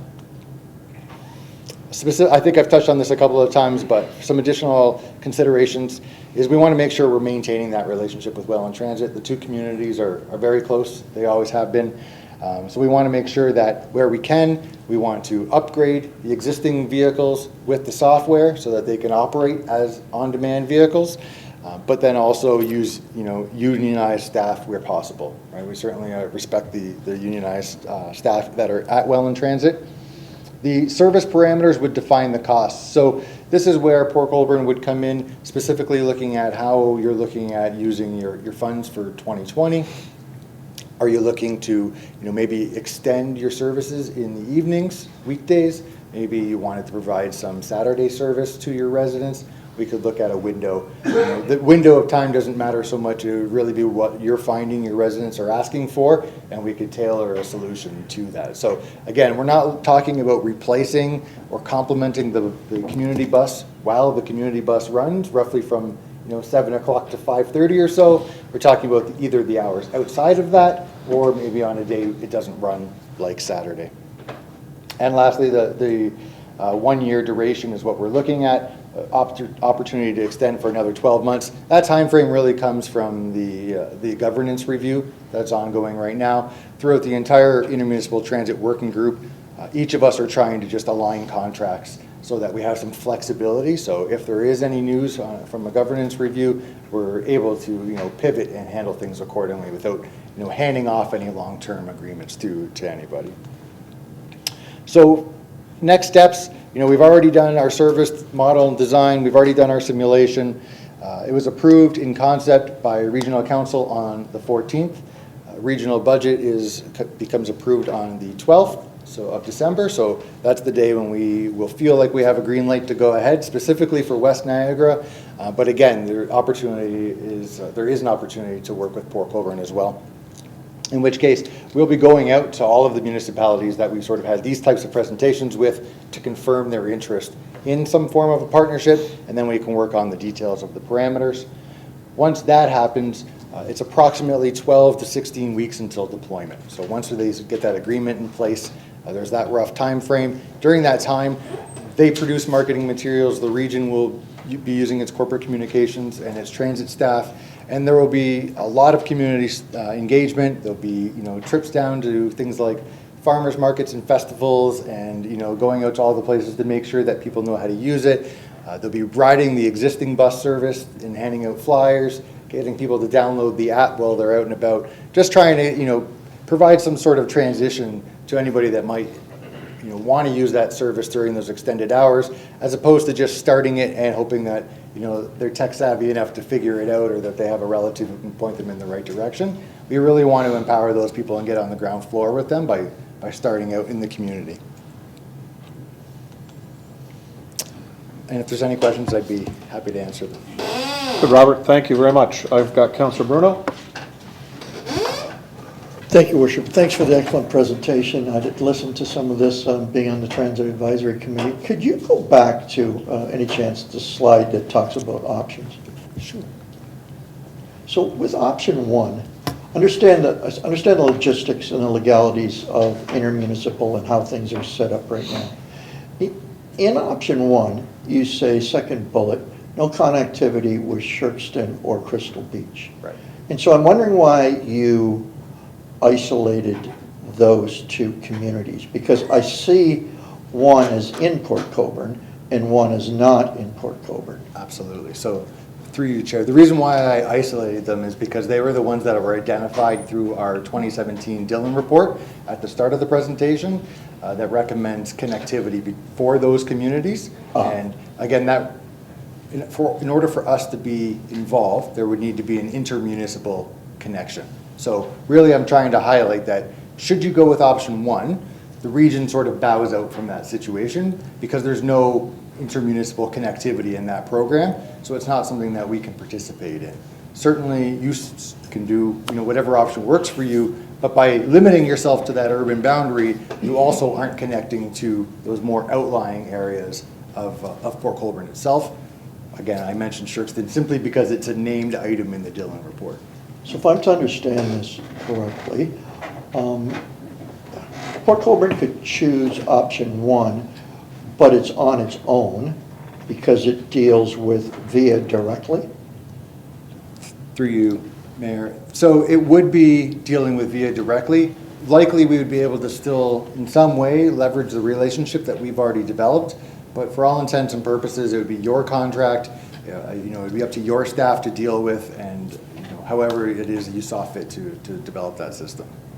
Okay, so if we did intermunicipal connecting to Crystal Beach with the hope, and perhaps that's a discussion with Fort Erie, that they're able to be connecting to that area, and then people have this more robust network. I don't know if they are, I don't know if they're contemplating it, but if that were to be the case, a connection in Fort Erie, whether it's Crystal Beach or Ridgeway or downtown Fort Erie, does that allow the Ward 4, say, to be on that route, including even if it comes back to Port Colborne? So for example, the Uber bus is available to all for intermunicipal, but if someone calls from Bethel, because we're in the option 2 program, can the bus go to Bethel and come back here and get on a regional bus? So in other words, we've done the global connection, to qualify. But to qualify, that bus travels through rural Port Colborne to get there. I'm not trying to skirt the system, I'm trying to understand it. No, absolutely. So through you, Mayor, the answer to that is really, if we work together, we sort of do away with the jurisdictional quagmire that we have now of, you can do intra-municipal and I can do inter-municipal. If we work together, it just becomes one system. So if somebody wanted to travel from Bethel, to the City Hall, for example, for a council meeting, they would have that opportunity. If they also wanted to travel instead to Crystal Beach to hook up with Fort Erie Transit service to go further into Fort Erie, they could do that as well. So really working together allows a rider to go anywhere within Port Colborne's boundary to anywhere within Port Colborne's boundary. And certainly a connection here at City Hall to the Link bus would be included in that. But again, also the exception would be we could get you to Fort Erie to a Crystal Beach bus stop so that you could transfer onto an existing Fort Erie Transit service. Okay, and finally, at the end of the day, if we want to entertain this idea and talk about it at budget time, do you or VIA need to do some kind of modeling for us to have a price to bring into that debate? Through you, Mayor. So we already did some modeling work through our region's feasibility study that we did. That's where the 3 to 4 vehicles comes in. As far as pricing, it really depends on how many service hours. So just in context, in the regions, we had a number of different options where we had 10 to 12 hours of service, and we had another one where we're up in the 15 to 16 hours of service. That changes our hourly rate as well. So if you were looking at, say, 6 hours on a Saturday, that might get you one rate versus only 2 or 3 hours on a Monday, Tuesday, Wednesday type of thing might get you a different rate. So the partnership we would need to confirm is how many dollars are there, where's your priority for service hours, and we would mimic that and we would contribute to assist in that program based on what the residents of Port Colborne need. So those numbers are available or can be made available to our corporate services for perhaps at our budget time? Yes. So what do you need from us, or if the numbers are already there, is it just a matter of sending them over? It's really a matter at this time of confirming interest in proceeding and directing staff so that they are able to understand roughly what their budget is. Certainly I would expect staff to have done some forecasting for their budget, so whether they were planning on asking for an increase or reinvesting some of the local dollars that came from us uploading the link. We would expect that conversation to be within that threshold. At this time, in order to do such a small pilot, we wouldn't think that there would be any, or much of any, if there was anything, of an extra ask to council as far as the levy. Okay, great. I just, internally, I just want to make sure that the Transit Committee has a copy of all that so we can all participate in those deliberations. We will ensure that we include the Transit Committee, yes. Thank you, Councilor. Councilor Beauregard? Through your worship to the presenter, thank you. I think the presentation was great, and it's an excellent concept for sure. My question, well, correct me if I'm wrong. I'm just trying to understand what VIA is. So it's synonymous with Uber in terms of it's a platform that is used, but the difference is that compared to Uber is that Uber was it imposed itself in the municipality, whereas VIA wants to work with municipalities. So am I correct? Is there any other difference? Through you, Chair, I mean, that is certainly one difference. Another one is just the different types of deployment. So VIA does actually operate some services in the world that operate just like Uber does, where it's just a separate ride-hailing app. But they also, again, work with as I mentioned, the New York State Department of Education. They also just provide software as well, and they're a vehicle provider with drivers, whereas Uber, does sort of provide drivers, but, the vetting process is questionable sometimes, whereas this is much like hiring regular employees. Okay. So would, in this capacity for this pilot project, VIA would have its own drivers and its own vans? Again, through you, Mayor, it would depend on the availability of our partners at Well and Transit to assist with the provision of vehicles and drivers. So if Well and Transit was able to, provide adequate vehicles and drivers, we would leverage that first in order to maintain that relationship. If there's a threshold, maybe it's 1 or 2 vehicles and drivers they can provide, but they can't do the third because, they do have a limited capital infrastructure, right? So we would then leverage VIA in order to supplement that service where it was deemed appropriate. Okay, and going off that, because we're looking, so it's going to utilize some public infrastructure that we have or employees, but we'll also look, it appears that we'll be looking at the private sector as well. One issue that I remember with Uber is that a lot of people had safety concerns or risks regarding the individuals that were operating those vehicles. Is there any way that we'd be mitigating that factor, like making sure that the drivers, if they are employed by VIA, that they will be have criminal background checks and stuff like that? Through you, Mayor. So yes, they will have criminal background checks. They'll be professional drivers that are hired, much like you might hire staff. It's not the same as with Uber, where you fill out the online form and you get your online check done, and then you're now authorized to do that. So they actually have training that they do for those employees as well. And again, unlike Uber, they're not driving a person's private fleet. Those vehicles are owned by VIA and maintained by VIA. So you can be assured that they'll be upkept, that they'll be clean, that they'll be properly branded, all of those sorts of things. Okay, so and this service would be exclusive to the region, like they wouldn't be doing public fares or private fares or anything like that. That would be specific to this on-demand service, correct?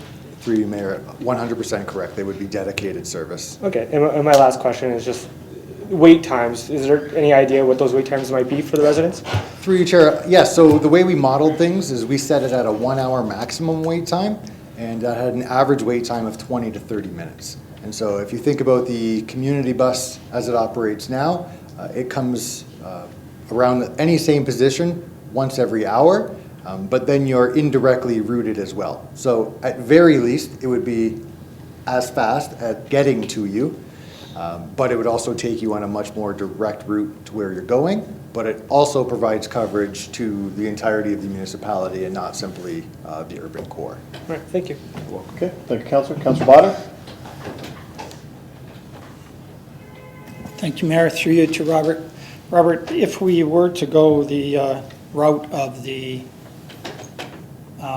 rural area through to Crystal Beach, have you taken into account the fire lanes that are in? Is that on anybody's radar? There's 28, 29 fire lanes in Port Colborne. Some good, some less than good. Did that figure in?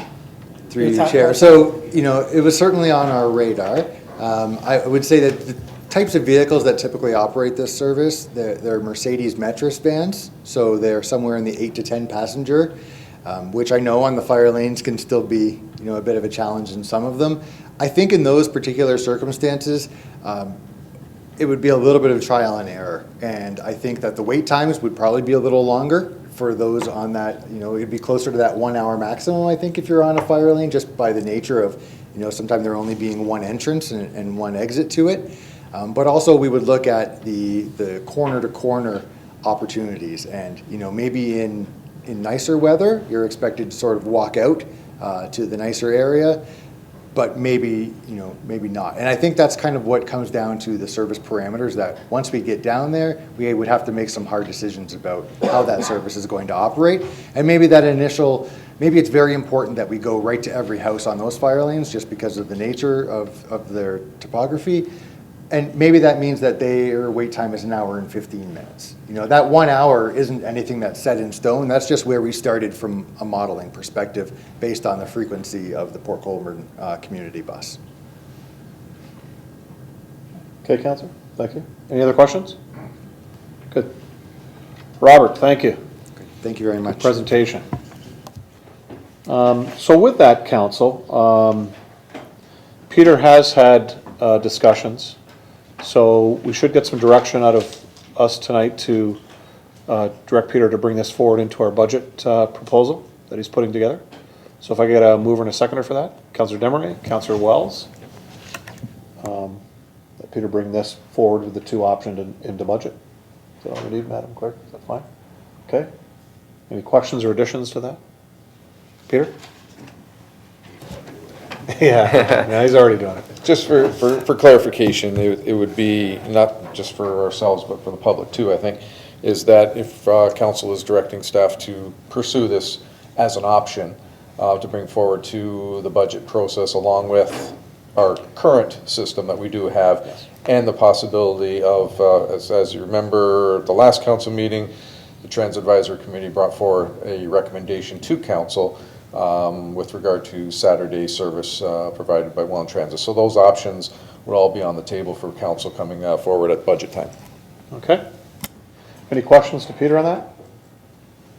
So we have it moved and seconded. All in favor? It's carried. Perfect. On to the mayor's report. This past weekend, Port Colborne Minor Hockey Association hosted the annual Teeter Kennedy Classic. They had 20 teams from across Ontario, from as far away as London, Stirling, and Prince Edward County, all down near the Trenton area, as well as a number of local teams. I stopped by on Saturday around the noon hour. They had Rick Vive, former Toronto Maple Leaf, first Leaf to score 50 goals in a season, signing autographs for all the kids and those that thought they were kids. Lots of people came in with hockey sticks and hats and shirts and pictures and all kinds of stuff. He actually had a whole series of pictures that he was signing for everyone. And we also had Bones from the Niagara Ice Dogs making his rounds around the Valet Center. So it was a great day. Place was absolutely jammed. And not only that going on, there was Port Colborne Minor basketball holds their games on Saturdays as well at the Valet.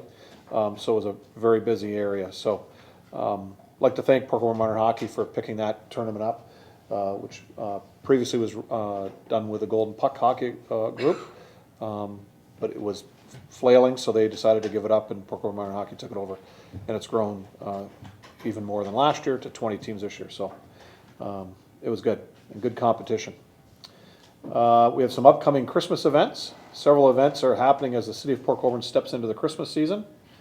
We kick off with a grand old Christmas on the museum grounds on Sunday, December 1st from 12 to 4 p.m.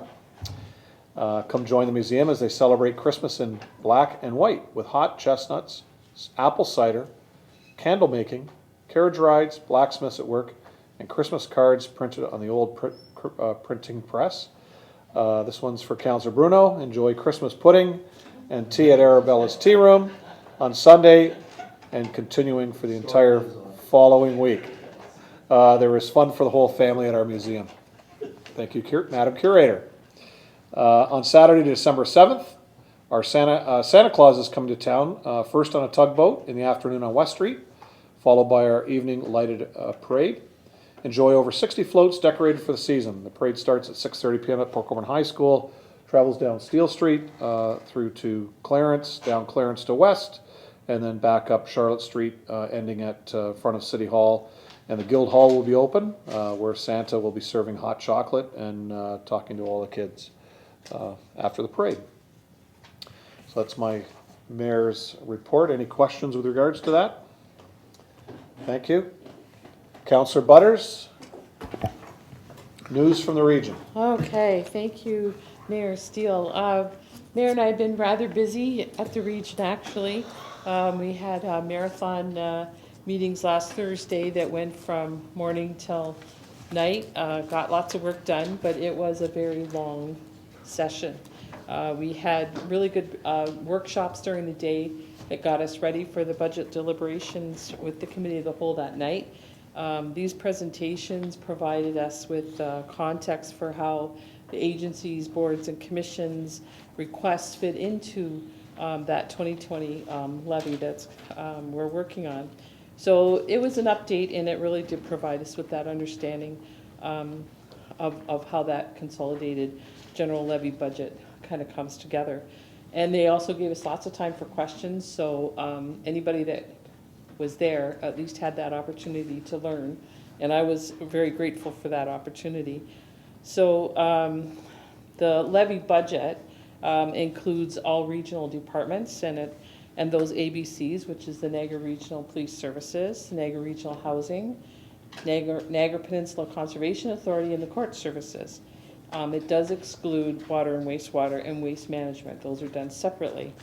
For those of you who like numbers, Councillor Bruno, the ABCs comprise 47% of that budget, and so if you can imagine, the levy departments are 53%, Niagara Regional Police Services at 38%, Niagara Regional Housing at 7%, NPCA at 1%, and the courts at 1%, and those figures are from 2019.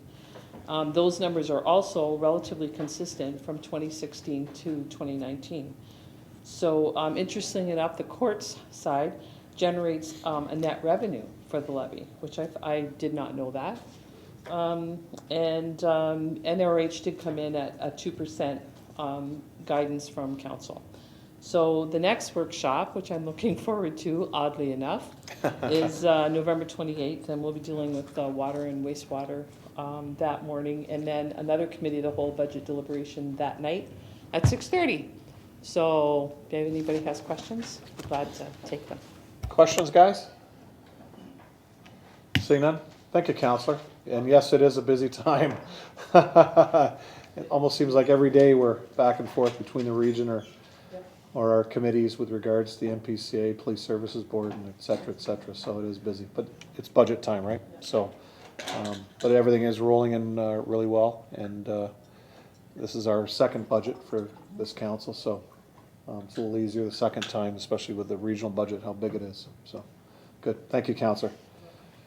Councillor's items. I'll start on my left tonight. Councillor Bodner, anything? Councillor Clayliff? I've got through you, Mr. Mayor, I have 3 items I just wanted to address. First of all, I wanted to say thank you to Dwight Earhart and his team. This past week they did some tree stumping on West Street as well as Charlotte. And maybe I can ask Steve this question. I don't know, I haven't gotten back to Dwight yet to ask him, but they put in some hot patch to fill in the areas, and I've had questions come to me regarding whether it was just a temporary measure, and I said I thought that it probably was for safety issues until the spring when they can get at it to change it. Steve? Through you, your worship, to Councillor Clayliff, that's correct. They would have just made that as an interim fix to get by, but until we could have some concrete work completed. Good. I told them that, so I was hoping I was right. Thank you very much. And the second question I have actually for you as well, and I meant to ask you this before the meeting started, but I just wondered again about 133 Glenwood Avenue. It's supposed to be happening right now. Tell me it is, please. Is he getting his concrete work done? Through you, your worship, to Councillor Clayliff. The contractor hasn't come in yet, but it is first on the list to be completed as soon as he is. Thank you very much. I love you. And my third, well, you know, I begin to feel like I'm telling him little white lies all the time that I keep putting it off. But anyway, thank you very much. I will tell Mr. Weaver that.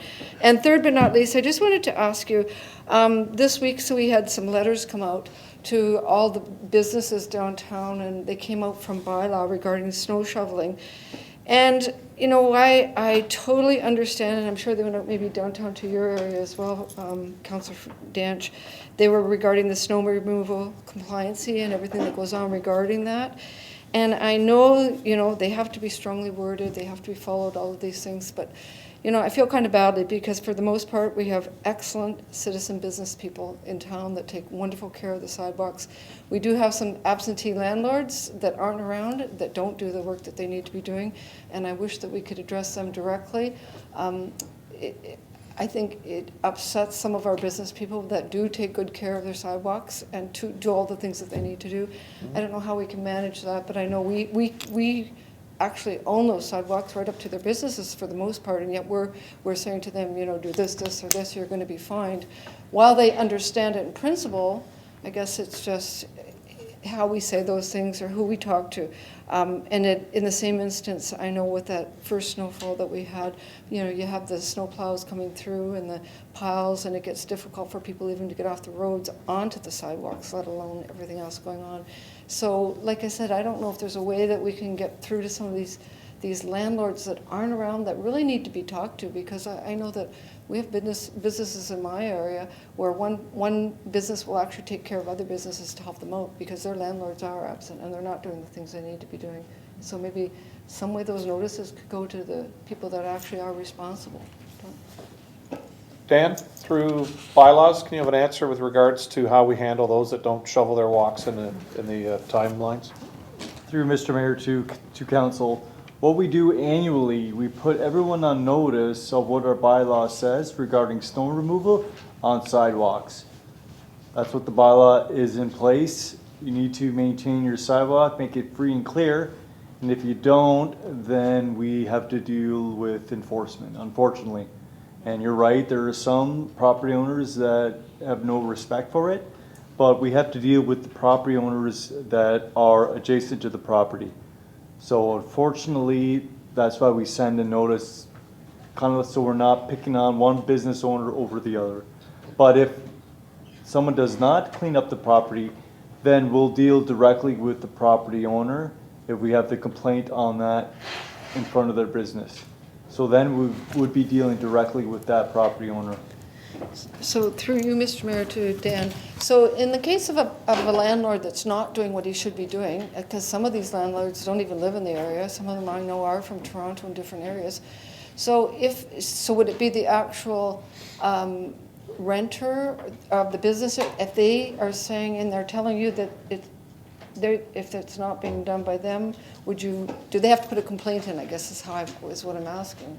If they don't do it, do they need to put a complaint against their landlord?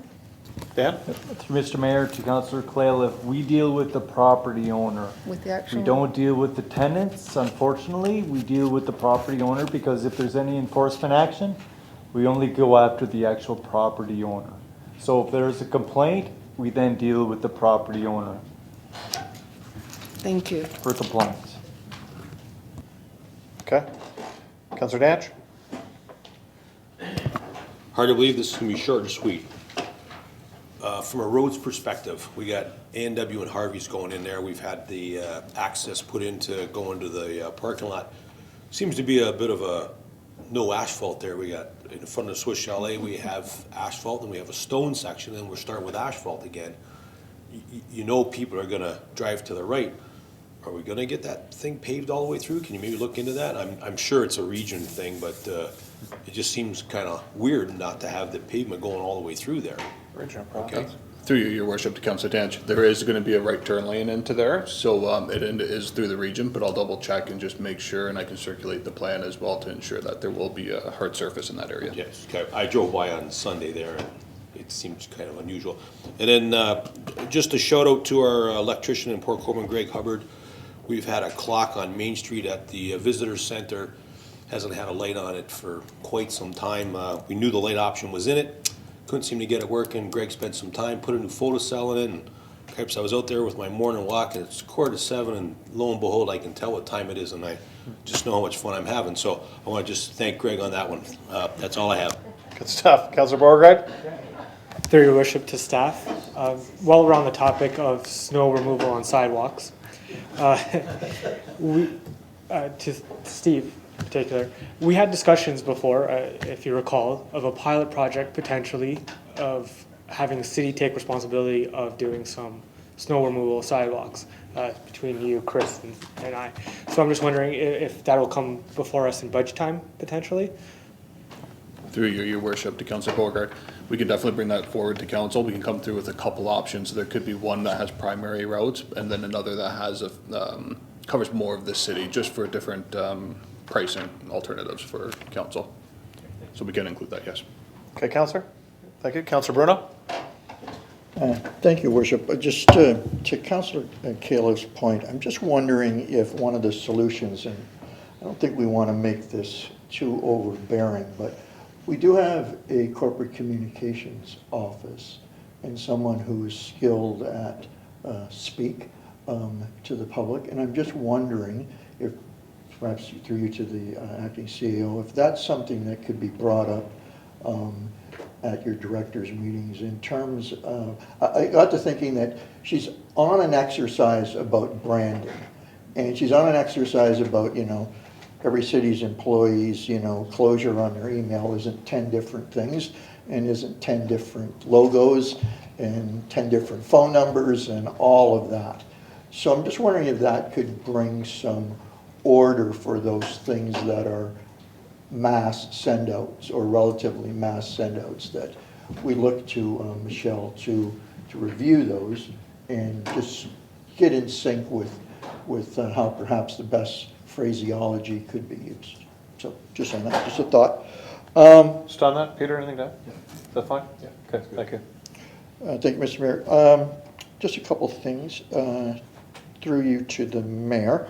With regard to policing again, I've had a few more complaints, one as recently as today. Improvements on Barrett Road are certainly with grain trucks, and any notification we've given them, gone, not traveling down there. We still have some vehicles that are going in through, out of province actually, truckers, going into Thurston's, and I'm just wondering if we could contact them. Certainly the residents of Barrack Road don't want to discourage commerce, they just like them to use through the industrial park to get there. So, and there's still been complaints on speeding. I don't know if you've had a chance, Mr. Mayor, to speak to the police on what the results of their watching Barrack Road are, but again, it's back in the news. It's back in my email and my speed dial. Secondly, as you know, we did a great job, staff did a great job with taking down the signs on telephone poles around Port Colborne. It's a beautified thing. Lo and behold, on Saturday morning, I've discovered that, and not you, Mr. Mayor, but Billy buys houses. Yeah, it wasn't me. In Orange is in a lot of locations. And so I want Billy's signs to go bye-bye. And so I'm just wondering through you to Steve, I took down 3 addresses that they're still up. And I'm wondering if we could call Billy, his number's on the sign. The 3 that I know of are 119 Neff Street, Main Street in front of Subway, and Elm Street around McCain. And I haven't been out and about very much, but that's just what I've driven by. So, and I'm wondering if whether it's Peter or the road patrol, whomever, could get at those 3 in the morning, and we could contact the gentleman. I think it's a shame that just, you know, overnight somebody can go around and deface the look of Port Colborne without any repercussions. But it's not our polls, but if you could get on that, I'd appreciate it. Through your worship to Councillor Bruno, we'll look at that in the morning to take those signs down, and we'll also call them to notify them that it's not allowed to be up there. Thank you. And finally, a great positive note, we have a new deputy clerk starting this evening, who I'm sure is embarrassed that I'm saying this. Charlotte Cooper, now Madden. I say it for 2 reasons. One is you've been with us, I don't know, 2 or 3 months, and you've already applied to step up the ladder. So kudos to you, and kudos to the kind of staff, and kudos to our clerk for promoting from within when it's warranted. And good luck to you. I'm not so sure why you want to give up your Monday nights to listen to us every second week, but thank you very much, and welcome aboard. Mr. Mayor. Took our clerk's thunder away under staff responses, Councillor. Oh, okay. That's okay. That's okay. Just on the Barrack Road issue, I actually came through yesterday afternoon, and there was NRP was sitting down there at the one end, looking out for speeders. But on the truck issue, you're saying it is specifically the one business that you mentioned? Yeah, that's the one that because actually in this case the citizen is very pedantic and jumped in his vehicle and followed, but obviously didn't want to engage. Yeah, no. I'll have staff send a letter to that company and just remind them, just to make sure that they tell their transportation people to contact the trucks that are coming and going. So, okay, Councilor Baggy. Thank you, Mr. Mayor. Believe it or not, I'm not going to talk about railway tracks. Steve and I already had a talk about that. What I do have a question of October 25th email from Mr. Lee and a copy to myself and to you, Steve. The contractor for trench patching was going to come back in early / mid-November to confirm when our trench patching is going to be done. Like example, Steel Street and Stanley, Clarence and Linwood, in front of Bozio's Pharmacy here, or the side of it actually. and Schofield Avenue.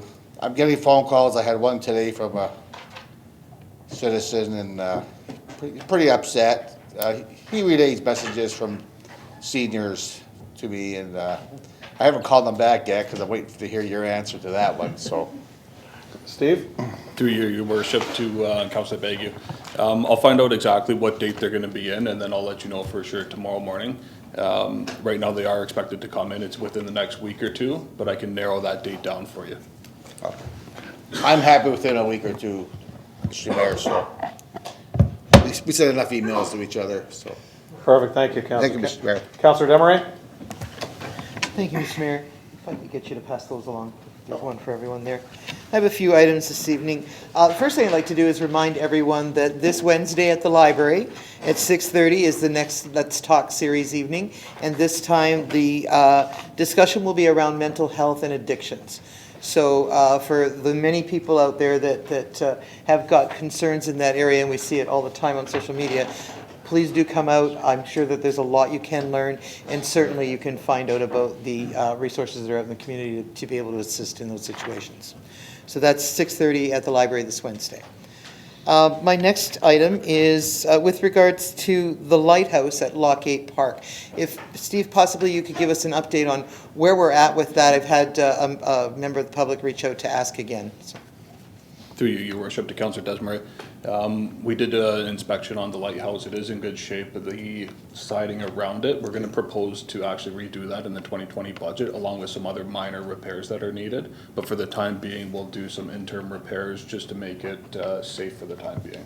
That's very good news. Thank you. I'll pass that along. I'm sure that they'll be very happy. My third item has to do with sharps containers in public spaces. Staff has done a really good job about making sure that there are sharps containers in public washrooms and that sort of thing, so that it takes away some of the problems that we've been having. But I haven't noticed much out in public areas.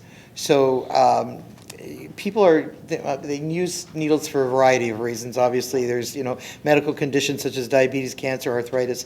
For pain, people will use needles. But also people use needles to inject illegal drugs. And we're seeing needles lying around a lot. Now we're coming up into winter, so there'll be a time when the snow is going to cover those. And when the snow melts, we're again going to have everyone talking about what an epidemic we have. We know that there is a great problem out there. But one of the biggest problems is that we don't have an easy means to dispose of these things. So we've got to get those out there, get them out into the public spaces, into all of the parks, maybe some of the downtown areas. We know where we're finding needles. The police know where we're finding it. I'm sure that most of the work staff would know where we're finding it. And the parks people, I know, they know where we're finding them. So let's get some sharps containers out there. They're not horribly expensive. If it's a budget item, then let's talk about that at budget time. But we need to get this out there. And this is not about making life better for a drug user. This is about making our community safer for everyone who uses it, and taking some of that impact and lessening it. So if we could do that, I would really very much appreciate getting a list of the public spaces that we would consider and some timelines as to when we would do that, providing it was approved on the budget. Okay, staff, you want to bring that forward for budget, please? Okay, so thank you. That was one of them. And Councillor, any locations, please forward them to. Happy to do that. I've got a long list, so yeah, I'm happy to do that. Yeah. Thanks. Okay, this next issue that I wanted to talk about, I've circulated some photos, just one photo. There are several, but this is just one that shows 72 Nicholl Street. Yet again, here we are, 10 years later, we're still talking about this place. And if you take a look at it right now, yes, it's some of the wind damage from that storm certainly had a lot to do with this, but if the building wasn't in that condition to begin with, this would not look this bad. Okay, so you can imagine walking around down there and the wind picking up some of the siding and shooting it across. You know how sharp that stuff is? That can do major damage if it hits you. So this is a major problem for the area again. This property has been the subject of numerous bylaw complaints over several years. There have been at least 2 bylaw order appeal hearings on this property. And I know I've sat on both of those, so I know that those have happened. In every circumstance, the owners, of which there have been many, this property changes hands a lot, they've been given the opportunity to improve and clean the property, to improve the building rather and clean the property. To date, those efforts have been an utter failure. And you can see that, just drive by it. Every chance I get, if there's a council member anywhere near here, I take them over to show them that property, and Mr. Mayor, I've taken you there as well. Yes, you have. I have taken 3 mayors now to see that property. I've taken probably every member of council past and some present to see this property. Sat on appeal hearings, registered many complaints, talked to probably every resident in the area about this property, and yet, still looking at social media and seeing posts about how council and staff are not doing their jobs. We're not doing it. Well, I know that many staff members have worked on this property as well, but this thing is falling through the cracks. And I know that there have been legal involvement with there's been lots of legal action. I know that those things have happening, but come on, 10 years since I've been on council, that I've been working on it here, and a couple of years before I was on council, I was making constant complaints about it. How long does it actually take to take care of one building? Like, this is out of control, there's no question. I had residents claiming, and one in particular was really quite loud about it, saying that this would never be allowed to happen on the west side. Well, I don't know that I don't want to believe that. I really don't. But I do believe this. If it was happening on any one of your streets that you have your homes on, staff and council included, this would not be allowed to sit 10 plus years. This has got to stop. It's got to be taken care of. So what I'm asking for tonight is that staff and council make this a priority and get it done. Take care of it. The building truly, in my opinion, needs to come down. The property owners they got very creative and managed to get a report on the building saying that it was structurally sound, but I know that staff has a lot of questions around that. But no matter how you look at it, it's a danger to the community and it needs to be dealt with. So please tonight, can I get that commitment from staff and council to get this done? That's what I'm looking for on this building. And while we're at it, there's a house on Davis Street that I also talked to you about, Mr. Mayor, that is a problem as well, to the point where not just people living in the backyard and in the garage, but they actually had a fire in the garage to stay warm. Now the neighbors have gotten to the point where they don't even bother trying to call the city anymore because they don't feel that we care. The attitude is, it's the east side, we don't care. So therefore, why even call? That can't. I mean, we've worked a long time to get rid of that attitude. Mm-hmm. We can't be backsliding into that anymore. So please, tonight, let's make this a priority, and that's what I have tonight. So, Councillor, on this building, the lot that looks like siding is laying on is actually, I believe, owned by us. It is. A property we took over a number of years back. So, Stephen, we'll give this to you after with regards to, we can just send our crews in to clean that up. Get it done. And then secondly, Councillor, if you could make a motion to have staff or direct staff to look at this property and by every effort moving forward legally and under the Municipal Act and what we can do, how we can rectify the condition of it, and whether it's acquiring the property somehow, get it torn down somehow, whatever avenue we need to take, then that's a direction we can give staff. And then they can proceed to do that. Okay. I do so move. Okay. However you need to word that, Amber, or, however that has to be. But I would move that. I'll write it. Madam Clerk, you all right with that? Councillor Beauregard, you'll second that? Can I speak to the motion? Yeah, just a second. So I've got Councillor Demeray moving that, Councillor Beauregard seconding it. So the Madam Clerk will wordsmith that for us moving forward. And Councillor Beauregard? Yes, through your worship to staff, I agree wholeheartedly with Councillor Demeray. There's a property that's beside the property of mine that I believe doesn't have any electricity, and I think there is literally a squatter in it. There's plenty of these properties, and Councillor Demeray and I have had discussions, and I looked at further discussions with our CAO to eventually figure out a way to solve this problem. But in the immediate situation, I agree we should deal with this one in particular immediately. Okay, any other questions? Councillor Wells. Not so much a question, Your Mayor. It's in regards to similar property situations like that. We have a motion on the floor. We've got to deal with this one first? And that's what this motion is regarding. Oh, It okay. should not be just limited to this house. It should be limited to the ones that exist that are the same as this. So if we pick on the one resident, then we may be just sort of classified as being discriminative. So if we open that up to other properties that have gone on extendedly, like 20 years, we should include those as well. Councillor Desmarais. Thank you, Mr. Mayor. Through you, to Councillor Wells's statement, I do agree that it doesn't look good when we look at one property only.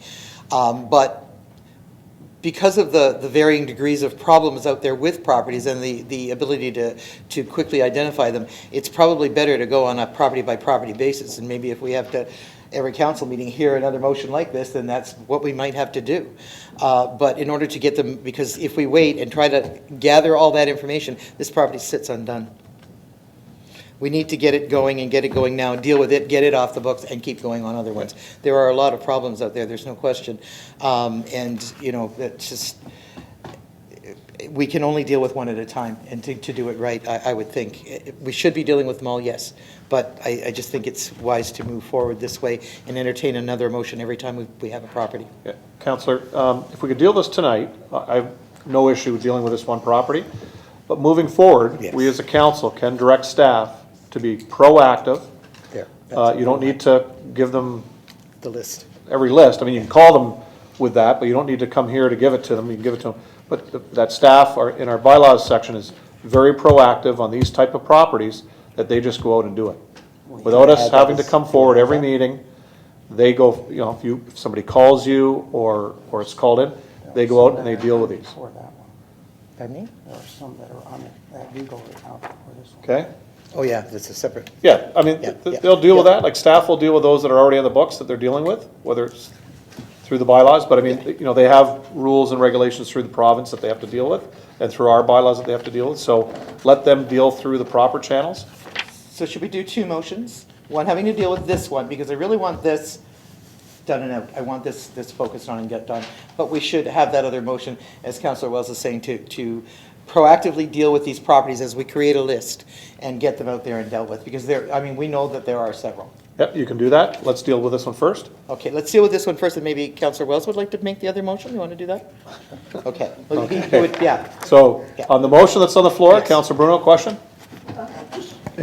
Globally, but in particular this one, for Stephen and staff to go out tomorrow, and maybe Angie can help me with the history, is each and every time stuff like this is picked up, boarded up, dealt with, where there's the ability to charge back that. So for tomorrow, is the department staff time going to be recorded, invoice, and billed back to the owner? I don't know if that's happened in the past, Angie, but perhaps you could enlighten us on that. It's just, I mean, I've had similar dealings with property, not buildings. And finally, on one case, because of the minimum charges, it's starting to make a little bit of sense. I think this is beyond the pale of that, but I'm just wondering what that will entail, and will that happen? And is there a minimum charge, or is it the exact time and material? Stephen? Through you, your worship, to Councillor Bruno, we would normally do the exact charges, so our exact fees that we charge out for equipment, labor, materials, anything that it would cost for us to get the job completed. Typically, we will issue a notice first before that work's completed to give the property owner a chance to rectify the situation before we complete the work. In this circumstance, if there's jagged siding laying on the property, I would just advise that we clean it up right away, but then we monitor the situation, and if there is an issue, then we can issue notices in the future about it. Yeah, because those are the rules, and you've got to give them so many days, but it is on our property now. Also, the chief brought up to me earlier about the windstorm that may happen on Wednesday, so just like you said, Council, you don't want to start blowing away. So if we can get that cleaned up, then we can deal with it, but let's deal with this property. Any further questions on the first motion? On the first motion? Councillor Clayla? Actually, it's not, through you, Mr. Mayor, to Councillor Damaris, it's not a question, but it's just a comment. The next time they say to you that it wouldn't happen if it were on the west side, you can say, yes, it would, because 3 or 4 years ago, when you can remember what the snake pit looked like, and I was absolutely terrified to step inside of that door. And you can see what can happen, and it can be improved. So there's answers. You just have to find the right answers, but it happens everywhere. Okay, any more questions? Peter? Just to add to that, I think, especially with this property, definitely, I think staff has already got the direction to look at that. As far as costs go, the whole process of that is if there is costs involved, costs can be added onto the property taxes. All depends also on how much costs are being added to property taxes, because if they are in arrears, there is a process of tax arrears and tax sale. Sometimes there may be more costs involved on the property than what it's worth. We may not get back our costs at that at some point in time, but it is the process to go through. And as far as if there's any other properties that I think council is looking at, they may already be being handled by property standards and bylaw and in a legal position. So, but if those properties can be sent to either my officer or to Dan, and then we can make sure that they are either on the books, being taken care of, or if they're not, then they can start the process. Okay. No further questions? All those in favor? That's carried. Councillor Wells, do you want to bring up the second motion? Thank you, Your Mayor. The second motion would be to staff to establish an action plan to address historical property issue locations for resolution. And I'm not sure how to word that appropriately, because there are a number of historical locations, I know in Ward 4 that I'm dealing with right now, that have been on the books for a long time, and that have gone to legal, have gone to the OMB, and have seem to be in the process, but never seem to get resolved. So the motion would be to continually update that activity list so that we can at least get feedback back to the residents of concern that action is being taken care of.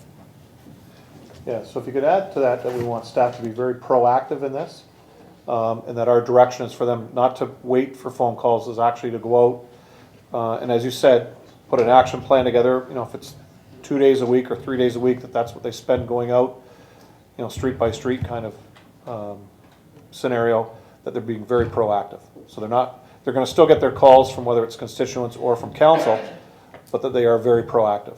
Because you got to remember, the rule of thumb now is complaint driven. So now you're telling them to go out, be very proactive on this, which I have no issue with. And they have been. There's been a number of areas which they've just cleaned up, a couple that they've proactively gone in because they're the same people year after year. It's like Councillor Bruno with the grass cutting is, why do we got to wait till it gets long? We know the guy's not going to cut it. Let's just go in, give them the notice and cut it and get it done. Same thing with places that A, don't take care of their property, or they just pile the junk in. And we just spent out in your ward right now quite a considerable amount of money removing tons, and I mean tons of junk, garbage from a property. So, you know, staff is being proactive, but I think they need to hear that from us as a council, that we want them to go out and be very forceful on this stuff. So I've got a mover for that. Can I get a seconder? Councillor Kalaleff? Wells and Kalaleff. Questions, Councillor Desmarais? Thank you, Mr. Mayor. Through you, I just wanted to speak to one thing here, and it's with regards to the work that staff has done. There are success stories here too, because I remember a house on McRae Street that was just horrendous, unbelievable mess. And I mean, we're talking grass waist high all the time, like for the whole summer. This would be continually come out, the city staff would have to get out there and cut it and bring it back to order. The thing was falling apart. But through the efforts of staff, over time, they finally did get the owner to see the light. And he invested some money, redid the house, sold it, made a bundle, as happy as ever. And the neighborhood is now, you know, a much happier place to be. So there are success stories as well, and staff does work really hard at it. It's just that this property and a few like it continue to slip through the cracks, and it just can't be allowed. Sometimes it is out of sight, out of mind, and in this case, not a lot of people, you know, tend to go around the area, and that it happens. We just can't let it. That's all. Thank you, Councillor. Councillor Borgard. Through your worship, I'd like to propose what I would think is a friendly amendment to Councillor Wells' motion, that staff provide a report to council on this item, on this particular concern, with potential options to deal with these properties, including the potential of, in the worst case circumstances, expropriation if need be. So that's what I would ask. Yeah, can we use that, can we do that? That's not really a friendly amendment. No, okay. Can we deal with that separately then? Because I really think it's a separate report then, because we have bylaws in place that we can direct staff to be very proactive. I think we deal with that first. Secondly is that we can actually have them come back with a report, but we'll come back to that. Is that all right? Okay. Any other questions with regards to the motion that's on the floor? All those in favor? That's carried. So with regards to Councillor Beauregard, Dan, through to you. Can we have staff work on a report back to us on moving forward with properties as far as what our options are as a city? Not saying any specific property, because I think we don't want to tread on that, because that can get very, we can't just talk about certain properties if they're in legal or they're in the bylaws section, but just in general with us coming forward with whatever property it may be, what are the options of the city moving forward legally of forcing people to clean up, forcing to tear down, and as far as expropriation. Can we bring that back to council in the new year? Mr. Mayor, yeah, absolutely, yes, I'll talk to bylaws and actually bring forward a report that gives the options and different possibilities for particular properties. Okay, Councilor Beauregard, is that all right? Okay, staff, we'll just take that, or staff, council, as staff direction? Perfect, okay, good, thanks, Dan. You're done, Councillor Demery? Councillor Wells, you're last. Thank you, your mayor. I have a few items here. The first one, I'd like to thank Steve and his crew for attending to the Bethel Community Center. We had quite a roof leak in there that posed an electrical threat. It came down right on some electrical parts and pieces, and Steve had his crew going in there, and it's good now that we have a director of maintenance on staff so that our facilities can be maintained. Also through you, Mayor, to Steve, I know we've been delayed on ditching because of some locates and things like that, and that's a major issue in our area for flooding and things like that. So is there any way you can provide me with an update that I could convey to some of the people or have at my resource in order that they call me and ask me when our ditch is going to be done? Steve? Through you, your worship, to Councillor Wells. Right now, we're planning for the next 2 weeks to transition over to still do some ditching. What we're going to concentrate on are some hot spots, ones that we've previously discussed before. What I'll do is I'll speak with our roads division and I'll get a list that's concise to what we're tackling first, and then I can provide that to you as well. But we are, over the next 2 weeks, going to transition and start working on some ditches again. Excellent. Thanks, Steve. Through your mayor to Dan, there's been some issues or some sightings of a number of house trailers being set up on various locations in Ward 4. One area is the Speedway. If you look at the Speedway, there's about 4 or 5 house trailers on the side, and apparently there are people living in these house trailers. There's some out on farm residents out in the ward living in the house trailers, but not in the houses. And other places where there are no houses, they're living in the house trailers. I was wondering if there are any bylaws or any means of controlling this, because these are people seen as being squatters or being rented out, and some of the trailers don't look like they're even roadworthy. So, Dan, if you could. Through Mr. Mayor to Councillor Wells, living in a trailer is a prohibited use. So to know the actual properties, we can then get bylaws out there and enforce the bylaw, because there's only a couple of places that people are allowed to live in trailers: Sherkston Shores and Pleasant Beach Campground. So we need to know the actual properties so bylaw can do their jobs. No problem with providing that. I will provide you with a list of properties. Good. Continuing on, this may be to either Steve or Dan. It's in regards to Sherkston Shores. One part of it is directed to Steve. Some of the residents on Beach Road are concerned about the roadway, winter coming, and the washing of the road. That's like putting slippery stuff like oil on the road. And so they're concerned that watering the road now in the wintertime could pose hazards to their driving. So I don't know if there's anything that's been discussed. I know at a former meeting, we were going to go back to Sherkston Shores to see if they could do something in regards to the drag out that they're seeing at the site. The other aspect on that is, as you know, Steve, on the corner of Beach and Empire Road, the trucks take a pretty tight right-hand corner onto there, and that corner continues to be beaten by the trucks, becomes a puddle area or a water collection area, and again, residents concerned about winter coming. And Steve there. I know that in Welland at the corner of, or at the intersection of Moyer Road and Main Street, Welland experienced the same problem with the same trucks. And they put up barricades around all four corners to stop them from cutting the corner and damaging the road, to keep them on the roadway where they were.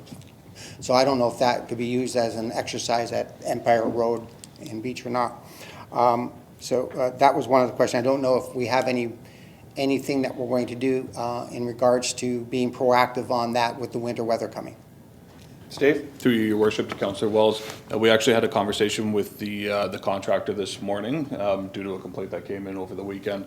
So the plan right now is to Monday, Wednesday, Fridays, they're going to plan to actually to water the roadways, but it's going to be based off temperature. So if there's a chance that it's going to be freezing, they won't be using water. The follow-up to that is actually the street sweeping to clean up any excess water on the streets. And if by chance it is below freezing, they'll switch over to just a street sweeper to be able to clean any mud and debris off of the road.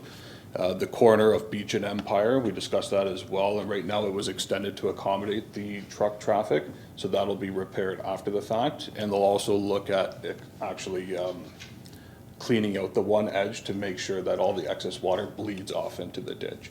So all that's going to be looked at, and we're planning to implement that this week. Excellent. Thanks, Steve.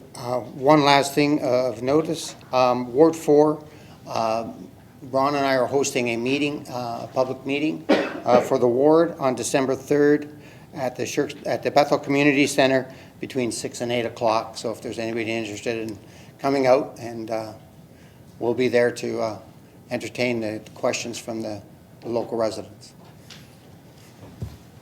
Thank you, Councillor. Just on the Moyer Road issue, there were a plastic post put in. That was put in for safety reasons because of the number of accidents that are happening at that corner.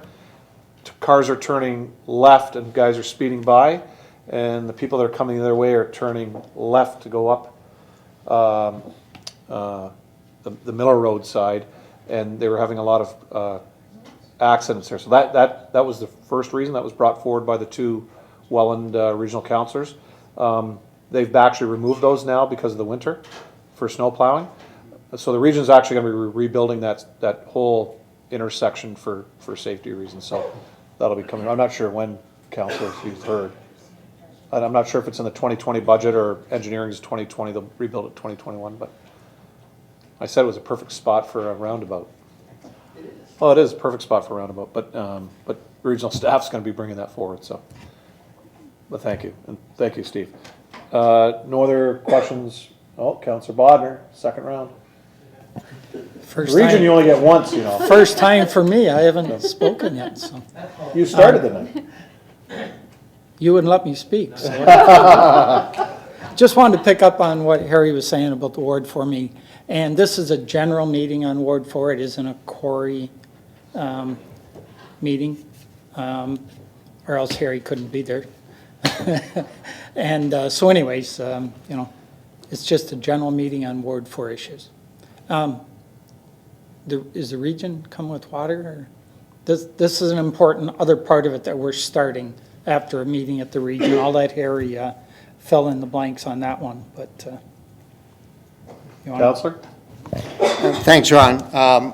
We've had some meetings with the region, public health. Barb's been present. Some residents have been present there in regards to septic tanks and wells, septic systems and wells, and the issue being old septic systems located close to wells and new wells and old wells, and the integrity of both systems, the well and the septic system.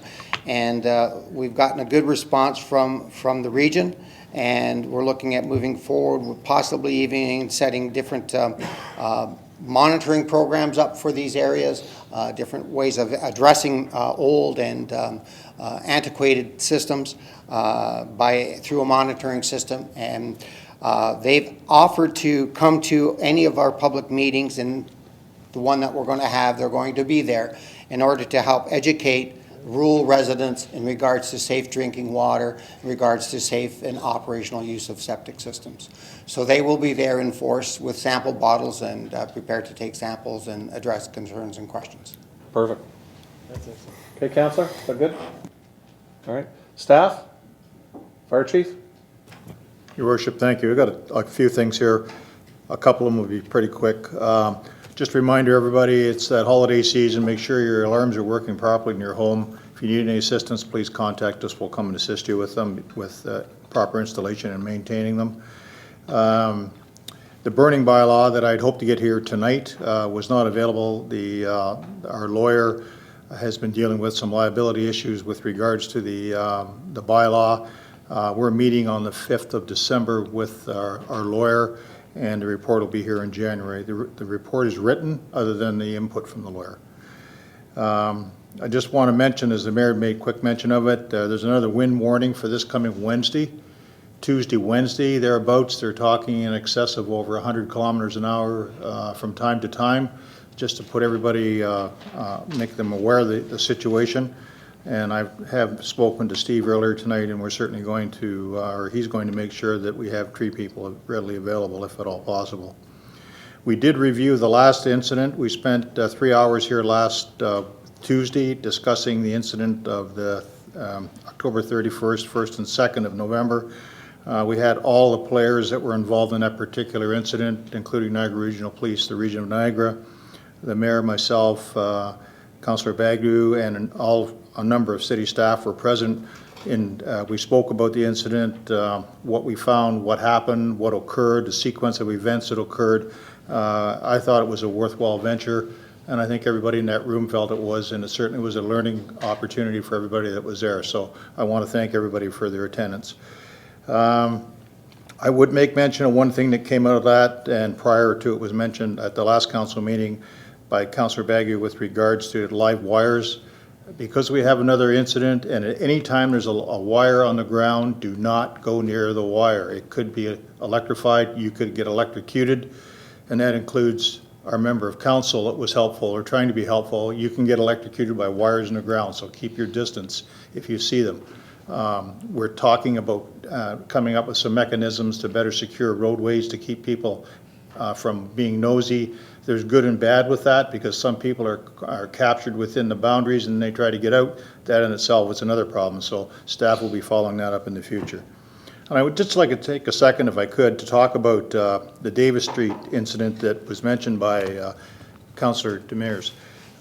We've had 5 complaints on that property.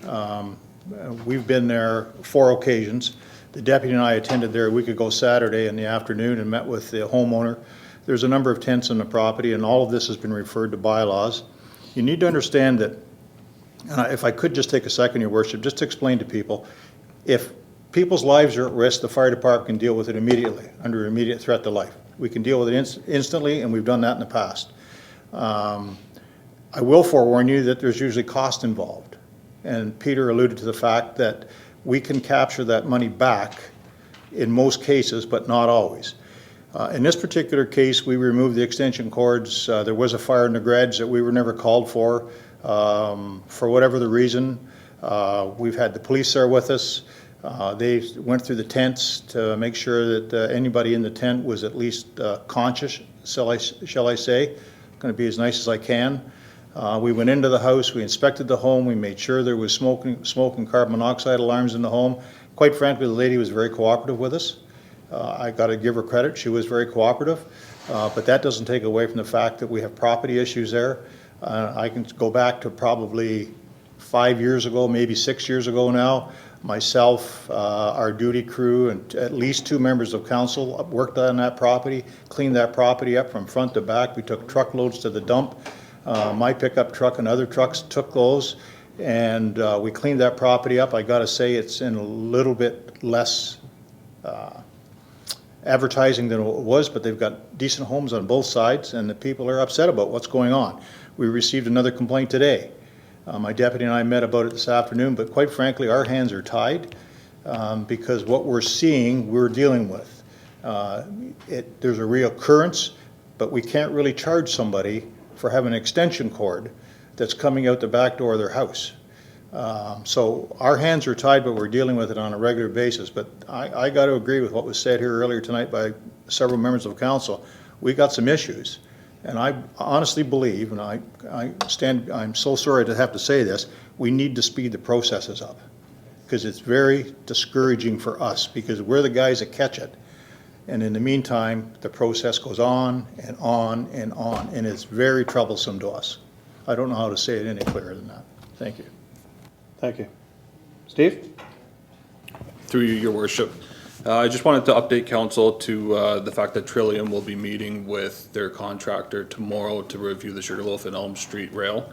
I'm hoping from that meeting I'll be able to distribute some dates to council and let them know exactly when it'll take place. Good, thank you. Anybody else? Okay. On to consideration of items requiring separate discussion. We have item 1. Just remind everybody that there are 2 conflicts by Councillor Bruno and Councillor Clayliff. Councillor Desmarais, if you could bring that forward. Thank you, Mr. Mayor. Corporate Services Department, Finance Division, report number 2019-166, subject to 2020 proposed fees and user charges. Can I get a seconder to that? Councillor Beauregard. Councillor Desmarais, you got, aside from their conflicts, do you have questions then? Yes, I do. Thank you. Okay, I have 2 questions on this item.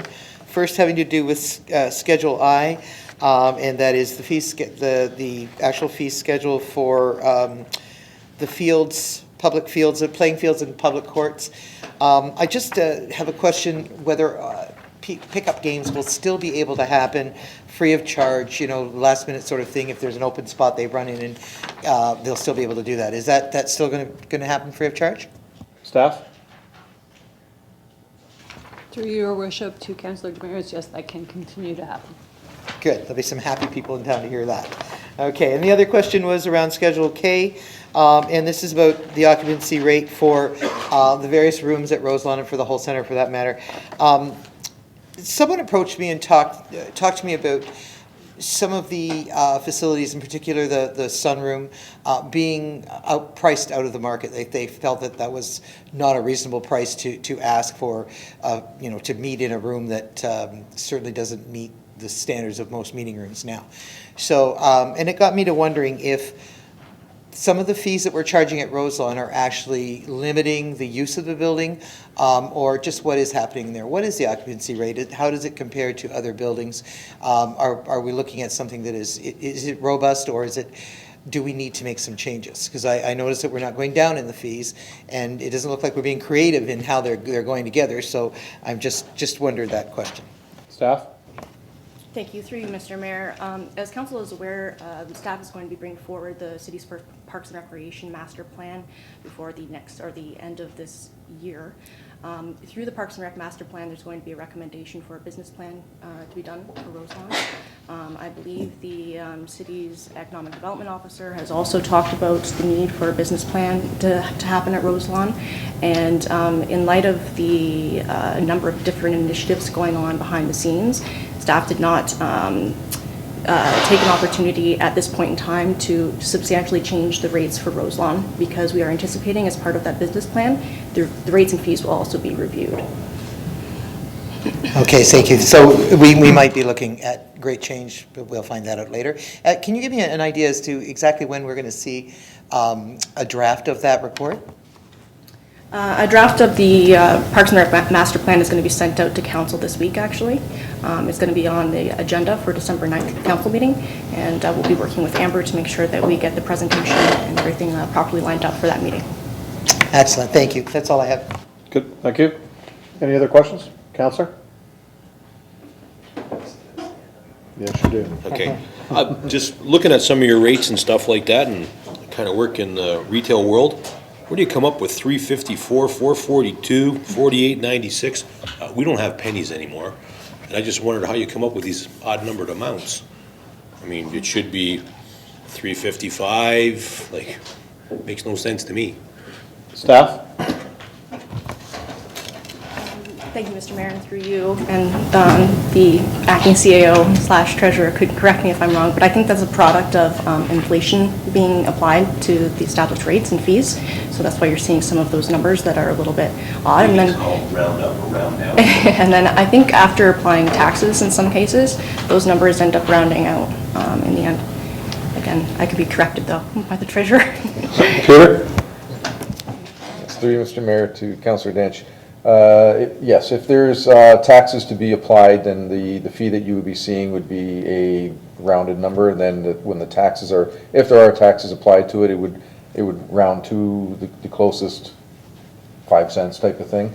Some of these fees, I believe, were done based on a 2% increase, and if that was the case, they didn't round it to the nearest 5 cents or 10 cents or dollar. And so if you do see that, like if it's $5.31, obviously you know that when they punch it in, you either pay the $5.30, or if it's rounded, you pay $5.35, depending on where it is. So the numbers are based on inflation, and it's also based on the fact that if there's taxes there, then you'll see some pennies there, because taxes will add on to that. That's good, because none of them work out. Don't they? Okay, Councillor? Councillor Bruno? Thank you, Worship. I'll try and be as short, but I have a lot to say about fees. A lot to say. We are looking at a consolidated rate of all these fees as being $2.5 million on a $25 million budget. So 10%. Whilst we've had some departments bring forward, and I thank the CAO for doing that on an individual basis, we are now going to enter into budget deliberations, and we're going to spend 3 or 4 meetings probably on the other 90%.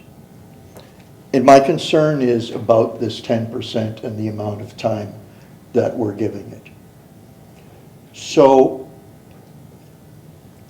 I think the mistake made, and I'll be the first to put up my hand and own up to it, is I think it was an improvement to have department come, and if you remember, it was like once a month, talking about major departments and their fees. And we had a chance to debate that. I think what we didn't do, and this isn't my thinking, someone much more intelligent than me in this room suggested the fact that what we didn't do is close the loop on that. And that often happens. We get involved in hearing the discussion, and then we really don't give a conclusion or a direction. And after all these years, I'm as guilty of it as I was in year one. So I think there's lots of blame to go around on that. But I think at the end of the day, fees are a complicated thing. They can't all just be cost recovery, because some things would blow the use of any of that right out of the water. Other things can. But the one thing that should happen for something to be 10% of the budget is a little more thought throughout the year. If you look at the schedule there are A through Y attachments. That's like 25 fee schedules that should get more than a late in the current year massive dump to be voted on.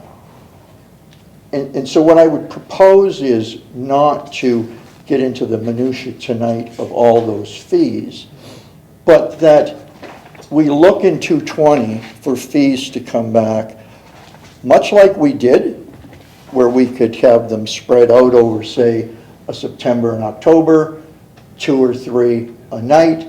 The department director comes, presents the fees, questions could be asked, directions would be given, and end up with a consolidated bylaw. And I think we would have done it due justice and due diligence to move forward.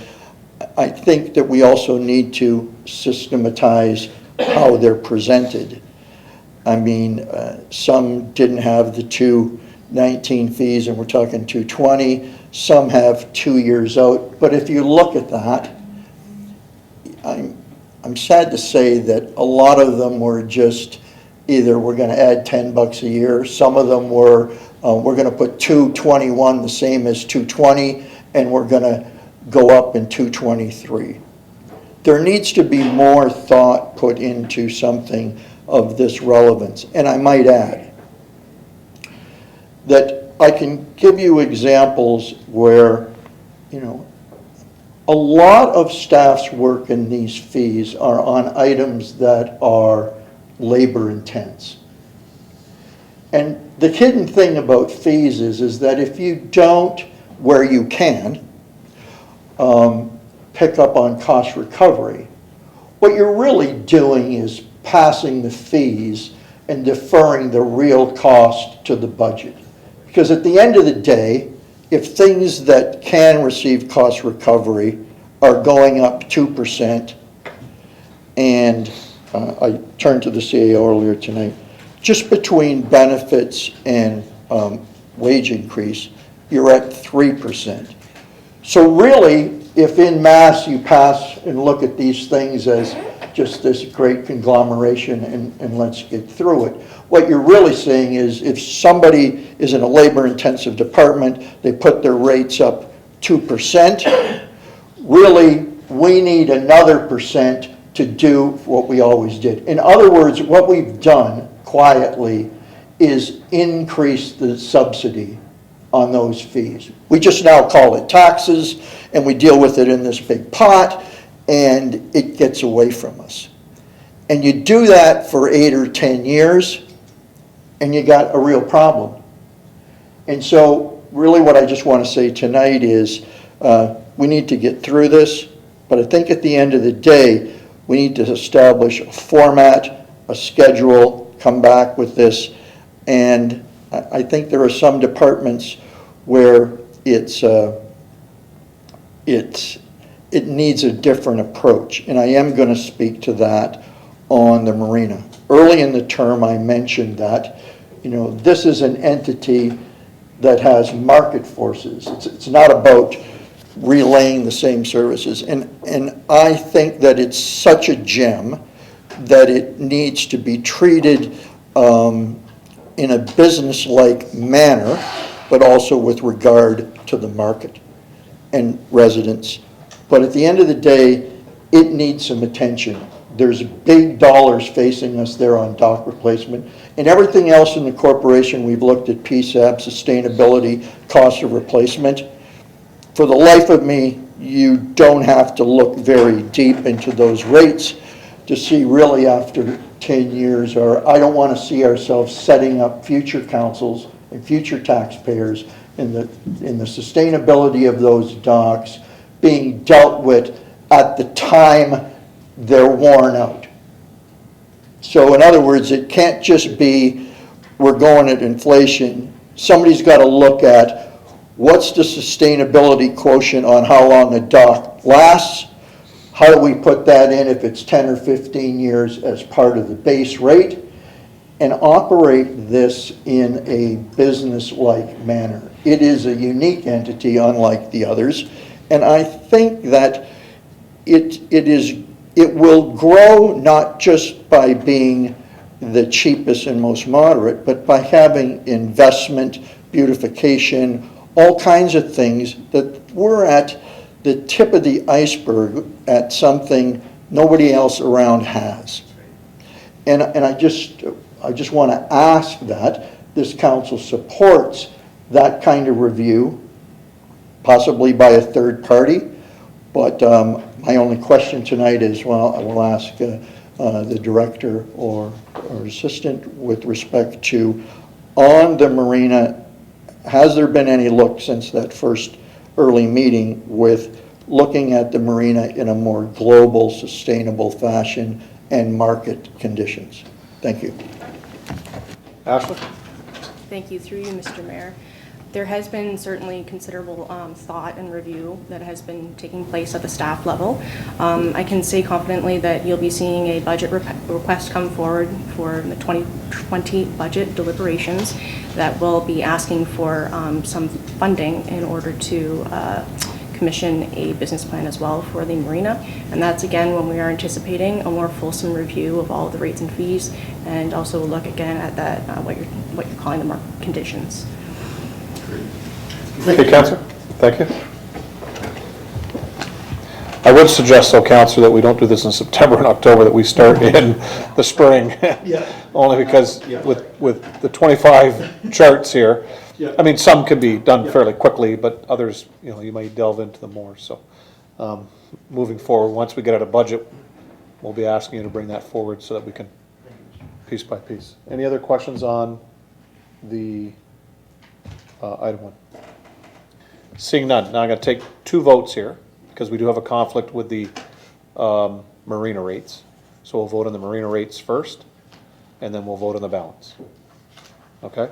Because we have 2 councillors with the conflict on those rates. So with regards to marina rates only, all those in favor? All those opposed? That's carried. With regards to all the other rates, removing the marina rates, so the 2 councillors can now vote. All those in favor? All those opposed? That's carried. Thank you, councillors.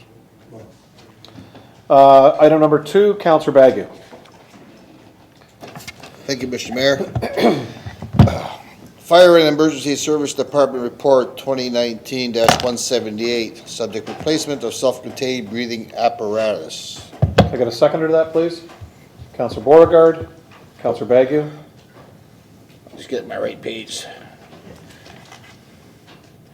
Page 103. I'm almost close. My finger is getting faster.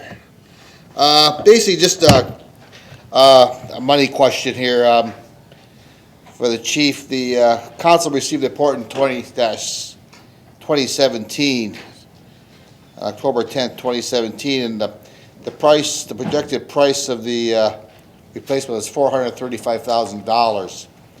And I'm just wondering, in the time since October 10th, 2017, why the price is still the same. It hasn't been increased. I imagine it has gone up in price. That's my only question. Chief? Your Worship, to you, through to council, I'll take credit for saying I did a good job at forecasting the cost. I had done quite a bit of research at the time that report was written, tried to forecast what I envisioned the cost would be into this particular year that's now coming up.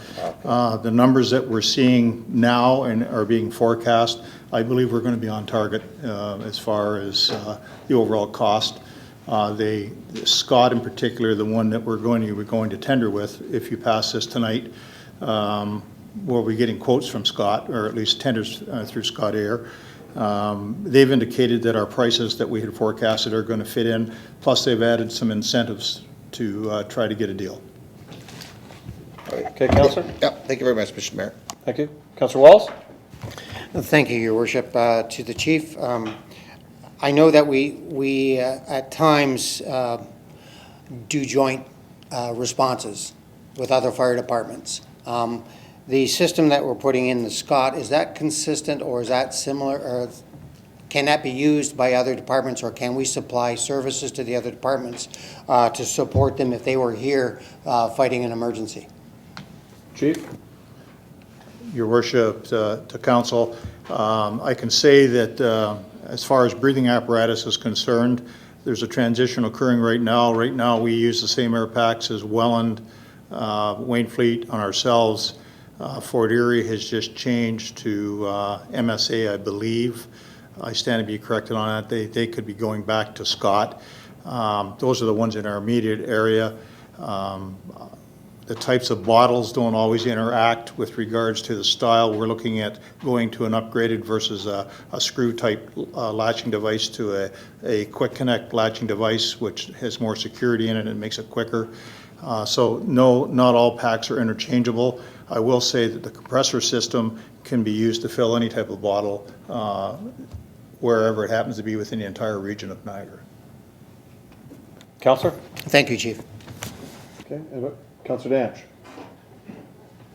Chief, just looking through this, you got the Scott Paxer 2.2. That's what was around forever, and I can't find it here now, but now you're saying 4.5? Is that going to increase the air time and working time for a firefighter? Your Worship, the Council, that's correct. Things have changed. I think the report speaks to the fact there's been a change in the NFPA requirement that will decrease the actual 30-minute work time in a 2216 bottle. You'll have to get out, instead of getting out at 5 minutes, you'll have to get out at 9 minutes, so it gives you less work time. And yes, the 45-minute bottle will increase our opportunity to work longer inside. Counselor? No? Counselor Danch?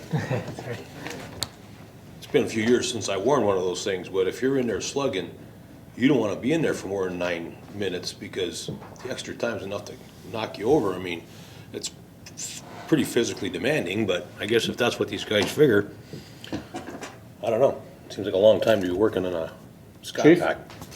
Your Worship, you're right, Councillor. Depending on the workload, obviously, that's part of the reason why we give them more air capacity, because we understand when you're working harder, you're going to use more air, which gives you that ability to be able to stay in that little bit longer. Obviously, there are some requirements with regards to air management. We have systems in place that control workloads with regards to the type of work that people are doing. Right now, we have a standard that nobody can wear more than 2 bottles. So that would mean we're going to have to modify our particular air management system, say that when somebody goes in with one of these bottles, we'll have to monitor their time in, and quite likely they'll only be allowed to use 1 bottle without getting a break. So we have an air management system in place for the safety and security of the firefighters while they're in the work environment. I got to tell you, things have changed since I was started in the fire service in 1972, and quite frankly, we're trying to, if we're going to err on the side of safety. Chief? Okay, Counselor. Counselor Borgard? Through your worship to the chief and potentially CAO/treasurer. So this item came before us during budget deliberations, and maybe you can clarify how we're going to finance this, because I thought that we approved that it would be that we would go with this, and that the financing would come from a municipal, from I think provincial funding that the municipality received, if I recall. The only thing, one of the multiple items that came from the fire department, I only recall there being one that was going to be on the levy, which was the memorial, which council voted down. So could you clarify on that? I'll start if I could, Your Worship, and probably CAO Treasurer could jump in. The original plan and financing plan for this particular project was that the fire hall debenture payment had been completed as of last year. So the money that had been set aside for that, and I believe it was somewhere around $340,000 or thereabouts, I recommended that it be set aside and used towards the cost over the next 5 years that were part of that capital funding report that came forward to council. Council determined last year that a portion of that would be used for other purposes, but some of it was set aside towards the cost of these packs and the debenture payment that is already in the tax levy, so it's not a tax increase to pay for these. For the payment for the fire hall that would normally have been made this year is going to be set aside and used if council chooses to do so. They can debenture it if they wish, but there is no provincial money for anything in the fire service whatsoever. There's no dollars at all from the province of Ontario for the fire service. Anything to add? Peter? I think the chief took a finance course while I was gone. Things change, eh, Peter? Good job. Yeah, if you look in the report, in the body of the report, it does state exactly like how we were financing, and that's what was brought forward to council in the 2019 budget, knowing that this was coming up for 2020. So basically what did happen was, as the chief alluded to, the fire department hall debenture matured, those dollars. Part of it, $114,000, went towards the operations center debt, so we didn't have to levy that additional $114,000. And the balance of that went into reserve in 2019. And then the same amount, $192,000, is available in 2020. because we haven't spent it, but it is in the levy, so it's not costing the ratepayers anything further. And with that, in part, the marina debt payment is comes out to about $457,000, and that will cover the cost of this without raising any taxes. Okay, Councillor? Okay, any other questions? All those in favor? All those opposed? That's carried. Item number 3, Councillor Demeray. Thank you, Mr. Mayor. Fire and Emergency Services Department Report Number 2019-179, subject Fire Department Memorial. Seconder for this? Councillor Beauregard. Councillor Demeray. Thank you again, Mr. Mayor. I have first a couple of questions for the Chief. Chief, I do notice that you're asking that Council support this and that we authorize the city's treasurer to establish a special reserve account so that people from the public can make donations to this memorial, and they can use it as tax deductions or tax donations if they wish. They can get a receipt. So you're really not asking for anything on the budget. Is that correct, Chief? Chief? Your Worship, that's correct, Councillor. What I'm asking to do, as Councillor Beauregard just mentioned, the fact that the memorial was cut last year late in the budget process, the funding for the memorial was cut. So I've been working through how we can best do this. I had contacted a local group that looks after these types of things to get some better feel for the actual cost. I've had discussions with Community Service, Parks and Recreation in particular about doing site preparation. Those costs are all included as part of this report. And what I'm asking for tonight is that Council allow the Treasurer to establish a reserve so that those people that wish to donate could. I will also look for grants. I also have spoken to a local large company. I was too late to ask for anything this year simply because I didn't have Council's go ahead to do it, but I am going to make application to them with the hope that we'll get a grant towards this particular memorial that I would like to see built at headquarters. Thank you, Chief. Also in the report, I noticed that you allude to 3 names prepared to go on this plaque. Can you tell us who the 3 names are? Chief? Your Worship, I can. We've lost 3 firefighters that are considered line of duty deaths. Nicholas Cook in 1970, Harry Chevalier in 1990, and John Main just recently. Thank you, Chief. I was really quite surprised to hear of former Councillor Main's name going on this, but because of how he died, it was related to a workplace injury. And I do understand that there is a memorial in, I believe it is Gravenhurst, that has the name of one of our firefighters on it, or more? Chief? My understanding, as far as I know, the one at the Fire College and the one at the Provincial Memorial both have firefighter Chevalier on it because of the type of death as it related to an active line of duty death. Also, I should say that the National Memorial in Ottawa, which I attended for its opening unveiling, Harry Chevalier's name is also on that. Thank you. Well, I was really, as probably many of you remember, I was really very upset last year when we struck this from the budget request. And so I was waiting, hoping that it would come back at some point. I actually spoke to people out in the community and arranged for many of them to kind of line up ready for donations. There are many people that are ready to have this happen. It's the public want it. So encouraged by that, I went online, I did a little bit of research, and I looked and I thought, well, the one question seems to be, what purpose does a memorial have? So I Googled that and I got a few interesting answers. One says monuments and memorials serve many different purposes. They play a role in creating a sense of public memory, a shared narrative of our history, a framework of meaning that becomes a source of public identity. They also reflect the importance of a public space as a barometer of social and community identity.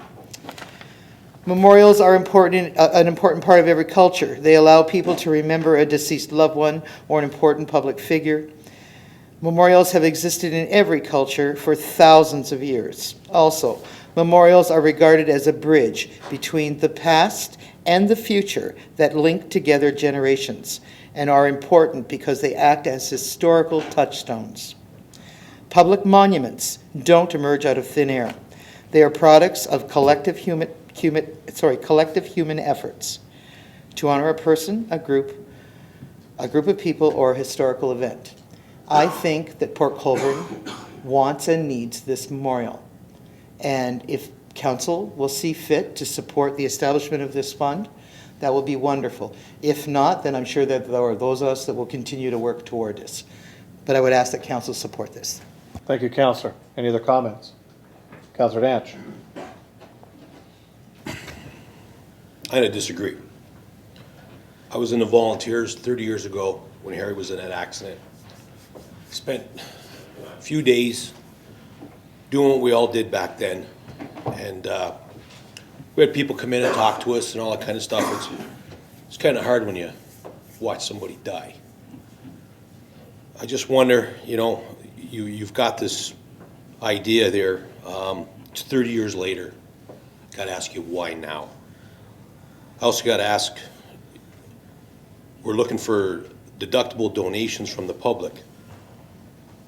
You've tried this, the city's tried this with Vale Center rocks. We've tried it with the skateboard. We've always come up short. So now you're going to take this memorial and you're going to ask the taxpayers to pay for this.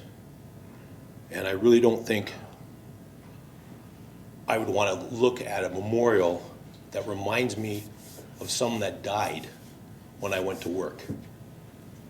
And this came up last year. We turned it down. I will not support this. I just don't think it's right. Thank you, Councillor. Any other questions? Councillor Bodnar.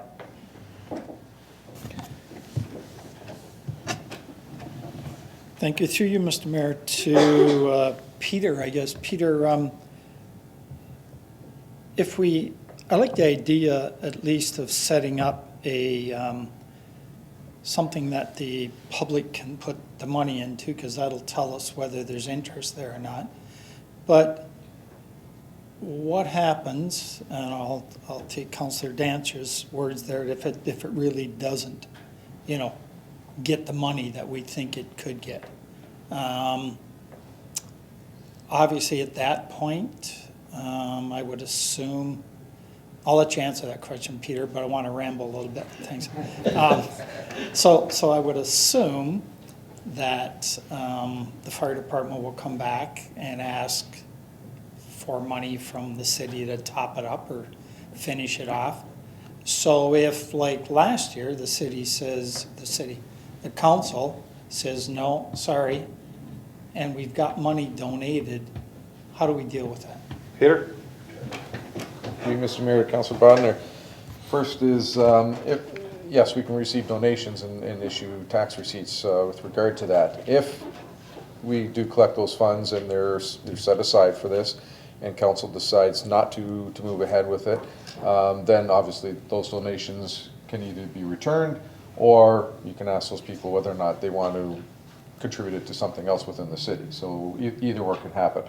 I would imagine that also, depending on how much money is raised, if we do have a bit of a shortfall, I would imagine that it would still come back to this council to decide whether or not you want to fund the balance of it to implement the memorial, and that would be council's decision.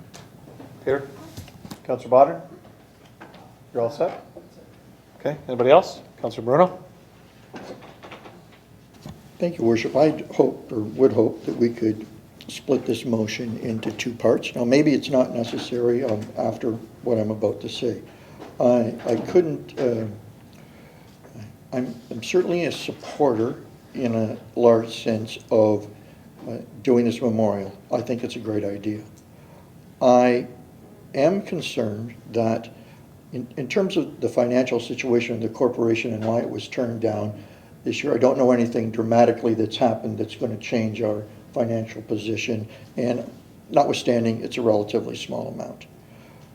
I noted with interest that under financial and chief's report Fire chief will be investigating various funding options in an effort to fund the construction of the memorial. A, grants, B, fundraising, C, donations, D, future budget request.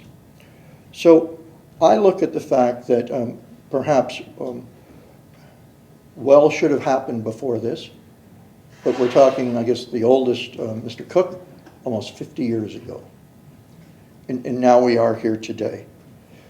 There's nothing, though, that says to me that the concept of this project and the building of it, if it doesn't happen in 1 year but happens in 18 months, because that's when another set of grants come up, or that's when more fundraising come up, I would be happy to support this motion if, and it's really a lot of what Councillor Bodnar said, is we're almost tying this, that it seems to me,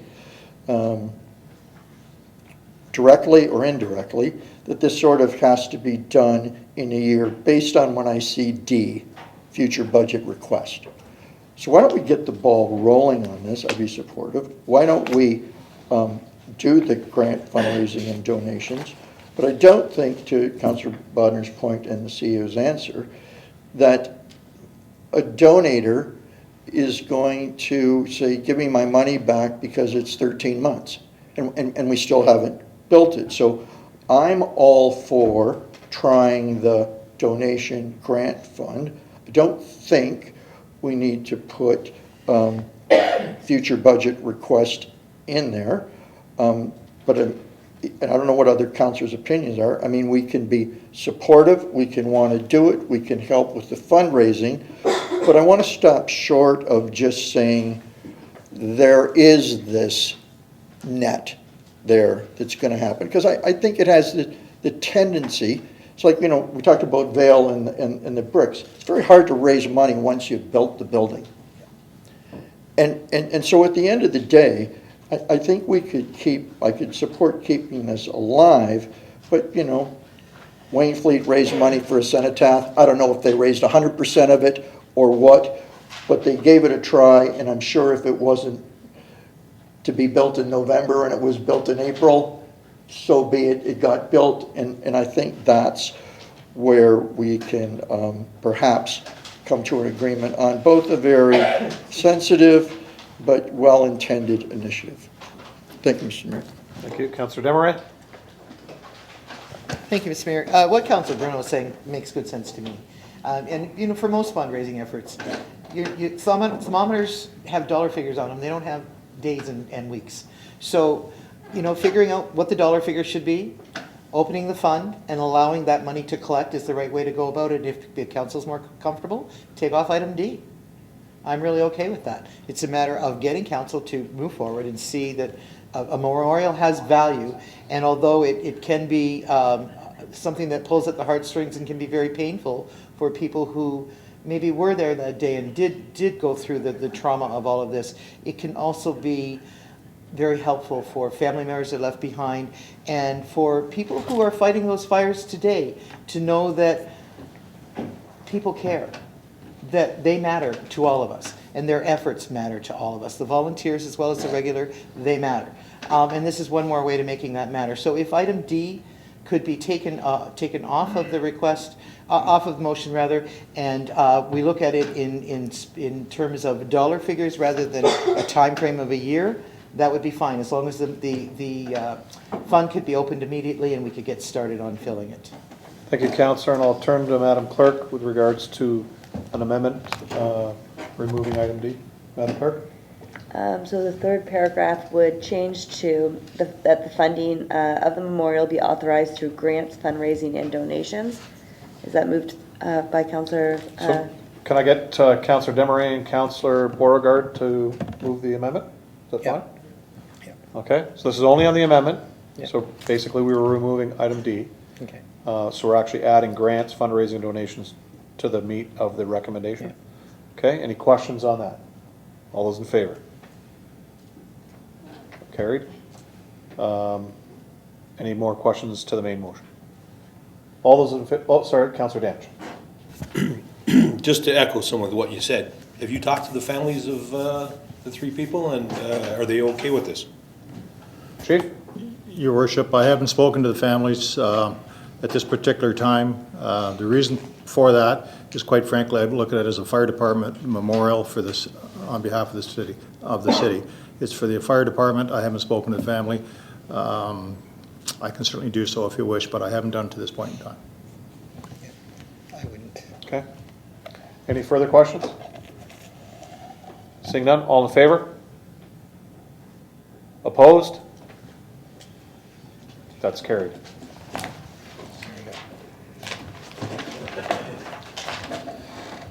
Item 5, Councillor Bruno. Got caught. Sorry, Mr. Mayor. One second.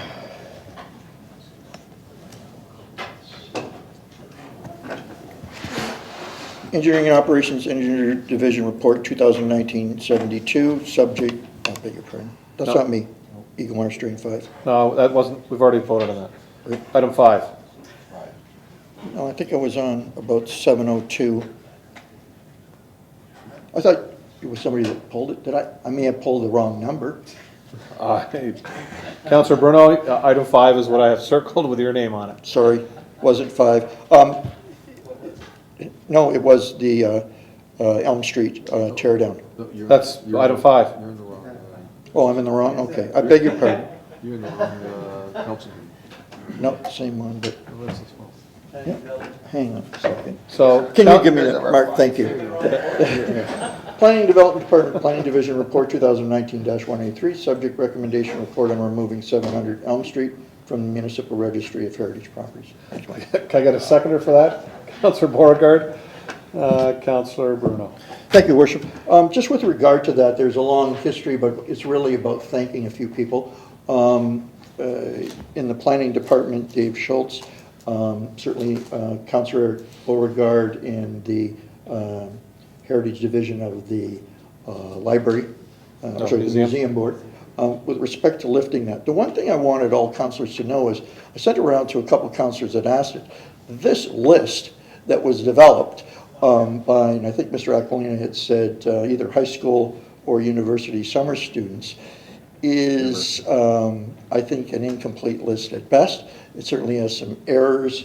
I wanted to thank those people for expediting this. The owner wants to get down those buildings. It's a blight eyesore in the west side, Ward 3, and it's prime for some development, which is part of the reason to tear it down. The backstory for those that don't know is there's another building in the rear that was torn down, and this wasn't raised when he walked into the planning department, and it was an oversight. And so now this time around, it's doing this. I am wondering if, as an aside, Mr. Mayor, but the report highlights it, through you to Mr. Aquilina, can that registry list be either looked at again? I know it's a resource and time issue, and it's not imminent, but I venture to say that most of the people on that list who now own those properties may not even know they're on this list. And we've run into that already in other areas here in the city. So I'm just wondering, through you to Mr. Aquilina, if there's a way, if there's a plan, can it be in conjunction with the museum board? Can it be a summer student? Or can it perhaps clearly a letter to all those addresses and homeowners asking if they're aware that they're on this list, and do they want to be on it? Because while the list is only about if you propose to tear down your building, which most people aren't really thinking of doing, they should at least know that they're on a list somewhere. And somehow we have to accomplish that. And I don't have the perfect answer here tonight, but I thought the easiest place to start was just to let everybody know who's on the list they're on, and perhaps it's a questionnaire. Is this correct? Do you want to be on a list? Please come in and see us, whatever. But I think once we know there's a problem, we owe it to the citizens to clean it up. Councillor, can we deal with the motion that's on the floor, and then we can give some direction to staff? I was going to try to cut you off mid-sentence, but I let you go a little longer than you should have, but yeah, let's deal with the motion that's on the floor, and then we can, out of that, we'll give some direction to staff. Is that all right? Sounds great. Good, thank you. So any other questions on item 5? All those in favor? That's carried. So Dan, with regards to the list, and I think we all understand that list needs updating, or you could say incomplete at best, because there are properties on there, some based on history, some not, we're not really sure. If in the new year, you can have your department come forward with a plan of action to council, then we can proceed with that. Is that fine?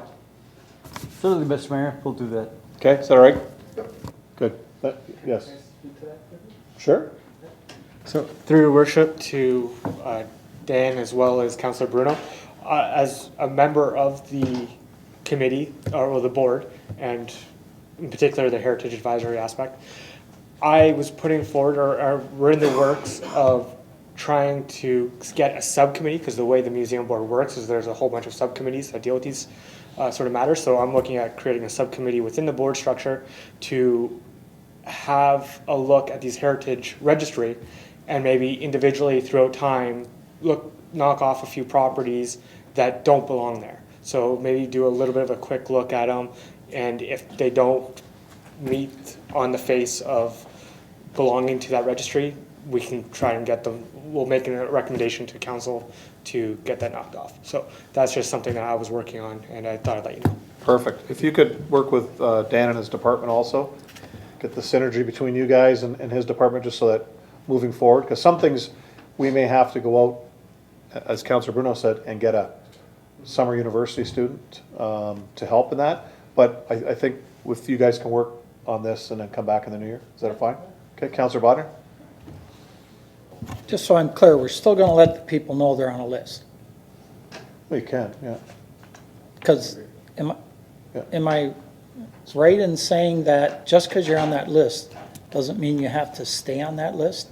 If somebody says, I don't want to be on there? Dan?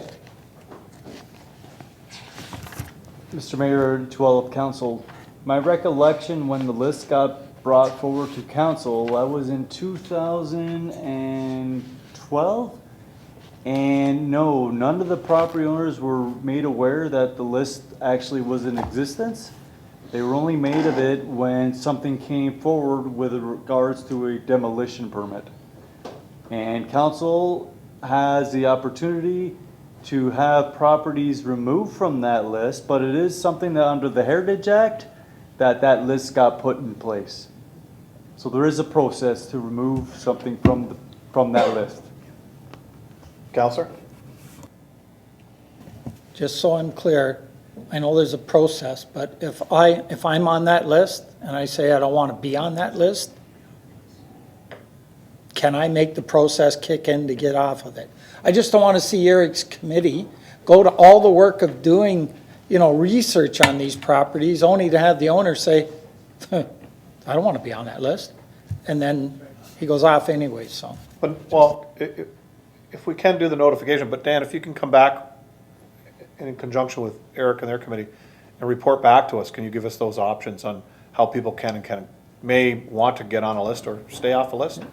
So you could do that, Mr. Mayor, but I could let council know right now, if someone requests to be off that list, council has the ability to have that person stay on the list.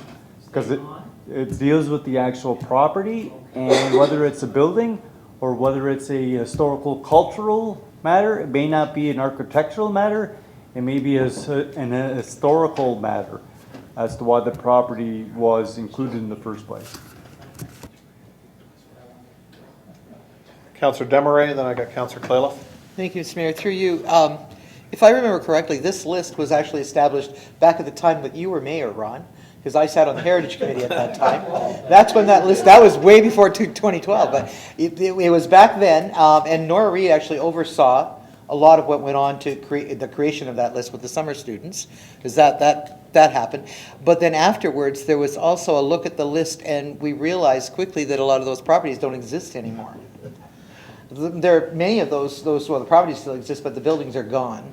Or they were put on incorrectly, and Nora took exception to a few things, and Derek Miller actually took exception to a few things. So there were a lot of discussion around all of that. So that list really does need to be looked at again, but the first thing I would do is I would take the list and go for a drive, because I think you're gonna find a lot of those buildings are no longer in existence. So that will help a lot. Okay, Counselor? Actually, I got Counselor Clayla first. Okay. And I'll go back to you. Through you, Mr. Mayor. Just a quick question. If you look through the guidelines, and it talks about a booklet that they had, including discussion points for each of the guidelines. If you look at number 6, it says the willingness of the owners to designate. The owners should be in agreement of designation. Right there, it tells you, like... This isn't designation. Yeah, that's different, Counselor. These properties aren't designated. They're just on a registry. They're not... They're not historically designated. It's two different things. Okay. Councillor Beauregard? Through your worship to Councillor Desmarais, that's something that I would that I'd hope our subcommittee at the Heritage Advisory, or at the Museum Board, sorry, would do. That would be those type of things, like things, those properties that clearly do not meet the criteria to be there would be the first ones to get off and try to work our way from there. Thank you, Mr. Mayor. Through you. Back to Councillor Beauregard. If it will help, I can actually send you a lot of the work on the list, because I think I still have it. So, yeah, I hope I still have it in paper form somewhere, because I doubt that the floppy disks are going to be around much anymore. But I mean, it was that long ago, right? But yeah, I have the original registry, and then the pared down registry as time went along. So if that may help, I'll send you what I have. Okay. Just on that, in my business, we do evaluations on homes, and with our computer programming, it's an MPAC affiliated program. So MPAC puts in all the information based on taxation and things like that. However, you look at some buildings that we go to, and you know it wasn't built in 1860s or 1912. It may be somewhere in the side of those walls, but it's a modern building, and you know that building was put up in the 50s, 60s, 70s, 80s, or even, so I can understand where it came from, that somewhere there was a list with dates, and they just assume that building is that old, and it's not. So Dan, moving forward with some recommendation from council that we notify the properties moving forward, and then you work with Eric and his committee with the museum, and then come back in the new year with a report to us just to see how you're going to proceed with that. Is that all right, you guys? Okay, is that good for council? You all right with that, Madam Clerk? Okay, thank you. Thanks, Dan. Item 8, Councillor Wells. Thank you, Mayor. Chief Administrative Officer, Economic Development Division, Report 2019-170, subject Pilot Innovation Creativity Culinary Project. It's for Julian. That's yours? Okay, go ahead. Or, sorry, seconder, yeah, Councillor Desmarais. Julian, you'll answer those questions. Councillor Wells. Just for clarification, Julian, you're asking for $25,000 to support this program, is that correct? No. Oh, okay. Julian? That's good start, good answer. Through you, Mayor. No funds were actually requested to complete this. This was already something that was budgeted. There was there's a line item in the 2019 budget for a strategic study or research. Yep. And so it is actually being funded through our existing budget with $5,000 coming in from the Niagara region. Yeah, okay. I didn't perceive it as being in the budget. That was my mistake. The question I have is just in respect to how this will impact the innovation centers within Niagara already. We already have the Innovate Niagara, we have the Niagara College Food and Wine Innovation Center, and we also have Brock University, the Research and Innovation Center, which I know are up and running, and they are a real driving force for innovation and creativity. So I'm just wondering how we plan to compete with those in this program. Julian? Through you, Mr. Mayor.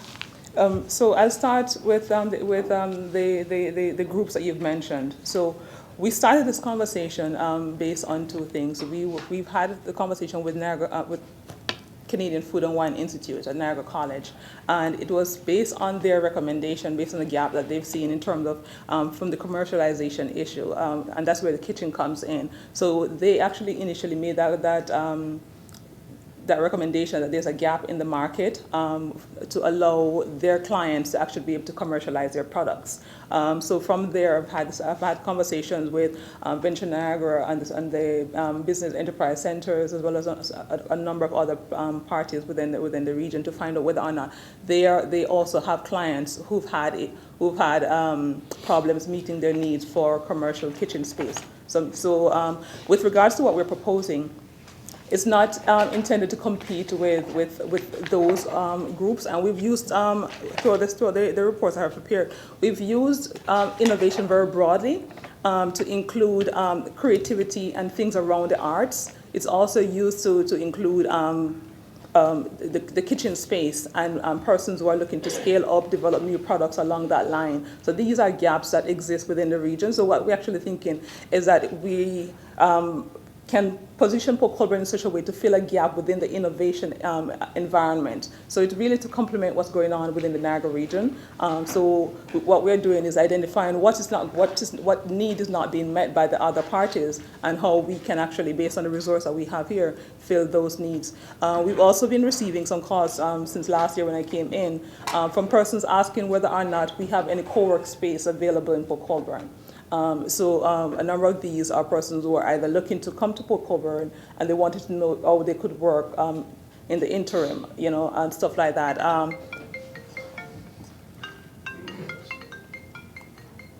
Sorry, I thought that was off. Right, sorry, excuse me. From that, we got the calls, and we were looking to see whether or not, in most cases, we were directing persons to Niagara Falls, where they do have a small co-working space. But because I was actually in the Roselawn building and I was assessing the utilization of the space in terms of both the underutilization and the unutilization, and exploring the building. And so the idea came together in terms of how we could actually best maximize that use. So it's intended to support what's going on in the region and position Niagara region, position Port Colborne as part of an innovation area within Niagara region. I've also been speaking with the library, who's actually now putting something together towards a maker space. And so in what we're actually promoting, when the consultants come on board, that will also form part of the conversation, and see how best we can actually incorporate that in terms of the creativity that would allow, and with the resources that they're purchasing in positioning us as having that type of innovative incubator in Port Colborne. So we're using innovation very broadly. We have a strong metal fabrication sector here in Port Colborne, and even with the schools. So we're actually thinking that it would support that as well. So it's we're not so much focusing on the tech sector, like what's being done in St. Catharines. We're actually trying to take innovation to along a different path. Councillor? Following that theme then is, if this is filling a gap that Niagara College or Innovate Niagara or Brock see, are they willing to partner with us on this? Julian? Through you, Mr. Mayor. So based on the conversation I've had with the Canadian Food and Wine Institute, Lyndon has indicated that yes, they are. So he has been the one that the consultant that have engaged were from his recommendations, and they've actually come forward as being willing to support the venture. I've also walked Niagara region through they have an agricultural person representative, and so she has actually I've given her some tours of the building, and it's based on that they've decided to support the initiative. Councillor? Thank you. Thank you, Councillor. Any further questions? No. Seeing none, all in favor? That's carried. Any notices of motion? Councillor Baggio. Thank you, Mr. Mayor. It's my first one. I almost missed it. You should say, it says. I will be bringing forward a motion at the December 9th meeting regarding a grant for residential lead-lined water service replacement. Okay, thank you. Anything else?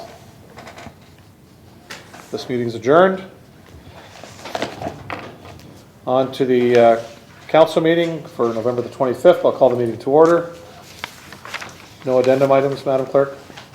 No, there's none this evening. Thank you. Confirmation of agenda, mover and a seconder. Councillor Bagby, Councillor Bruno. Any questions? All in favor? That's carried. Disclosures of interest.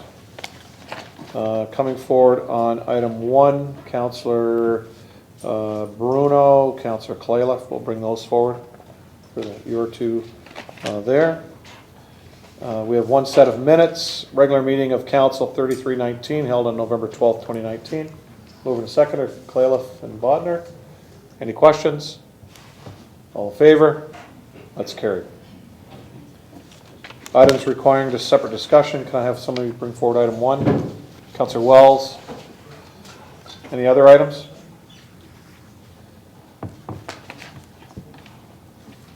Approval of all the other items. Mover and seconder, Councillor Bruno, Councillor Beauregard. Any questions? All in favor? That's carried. Item 1, Councillor Wells.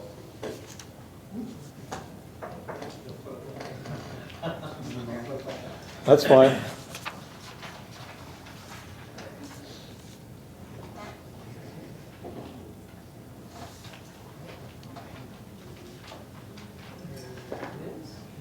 Corporate Services Department, Finance Division, Report 2019-166, subject 2020 proposed fees and user charges. Thank you, Councillor. Seconder, Councillor Bodner.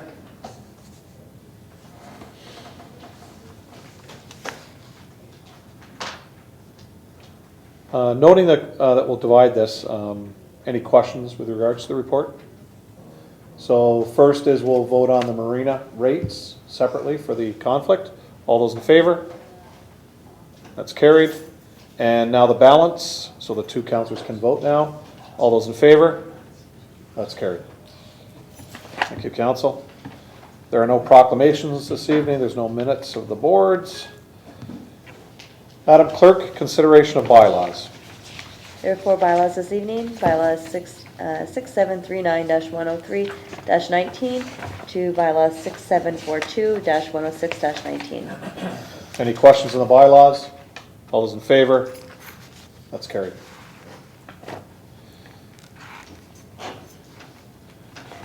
I'll need a motion to go into closed session. The council now proceed into closed session in order to address the following matters. Minutes of the closed session portion of the following council meeting, November the 12th of 2019. Human Resources Report 2019-157 concerning the performance appraisal of the CAO pursuant to the Municipal Act. 2001 subsections 239-2B, personal matters about an identifiable individual, including municipal or local board employees. And the third one is Community and Economic Development Department Report 2019, 180, concerning the Roselawn Center for the Arts pursuant to the Municipal Act.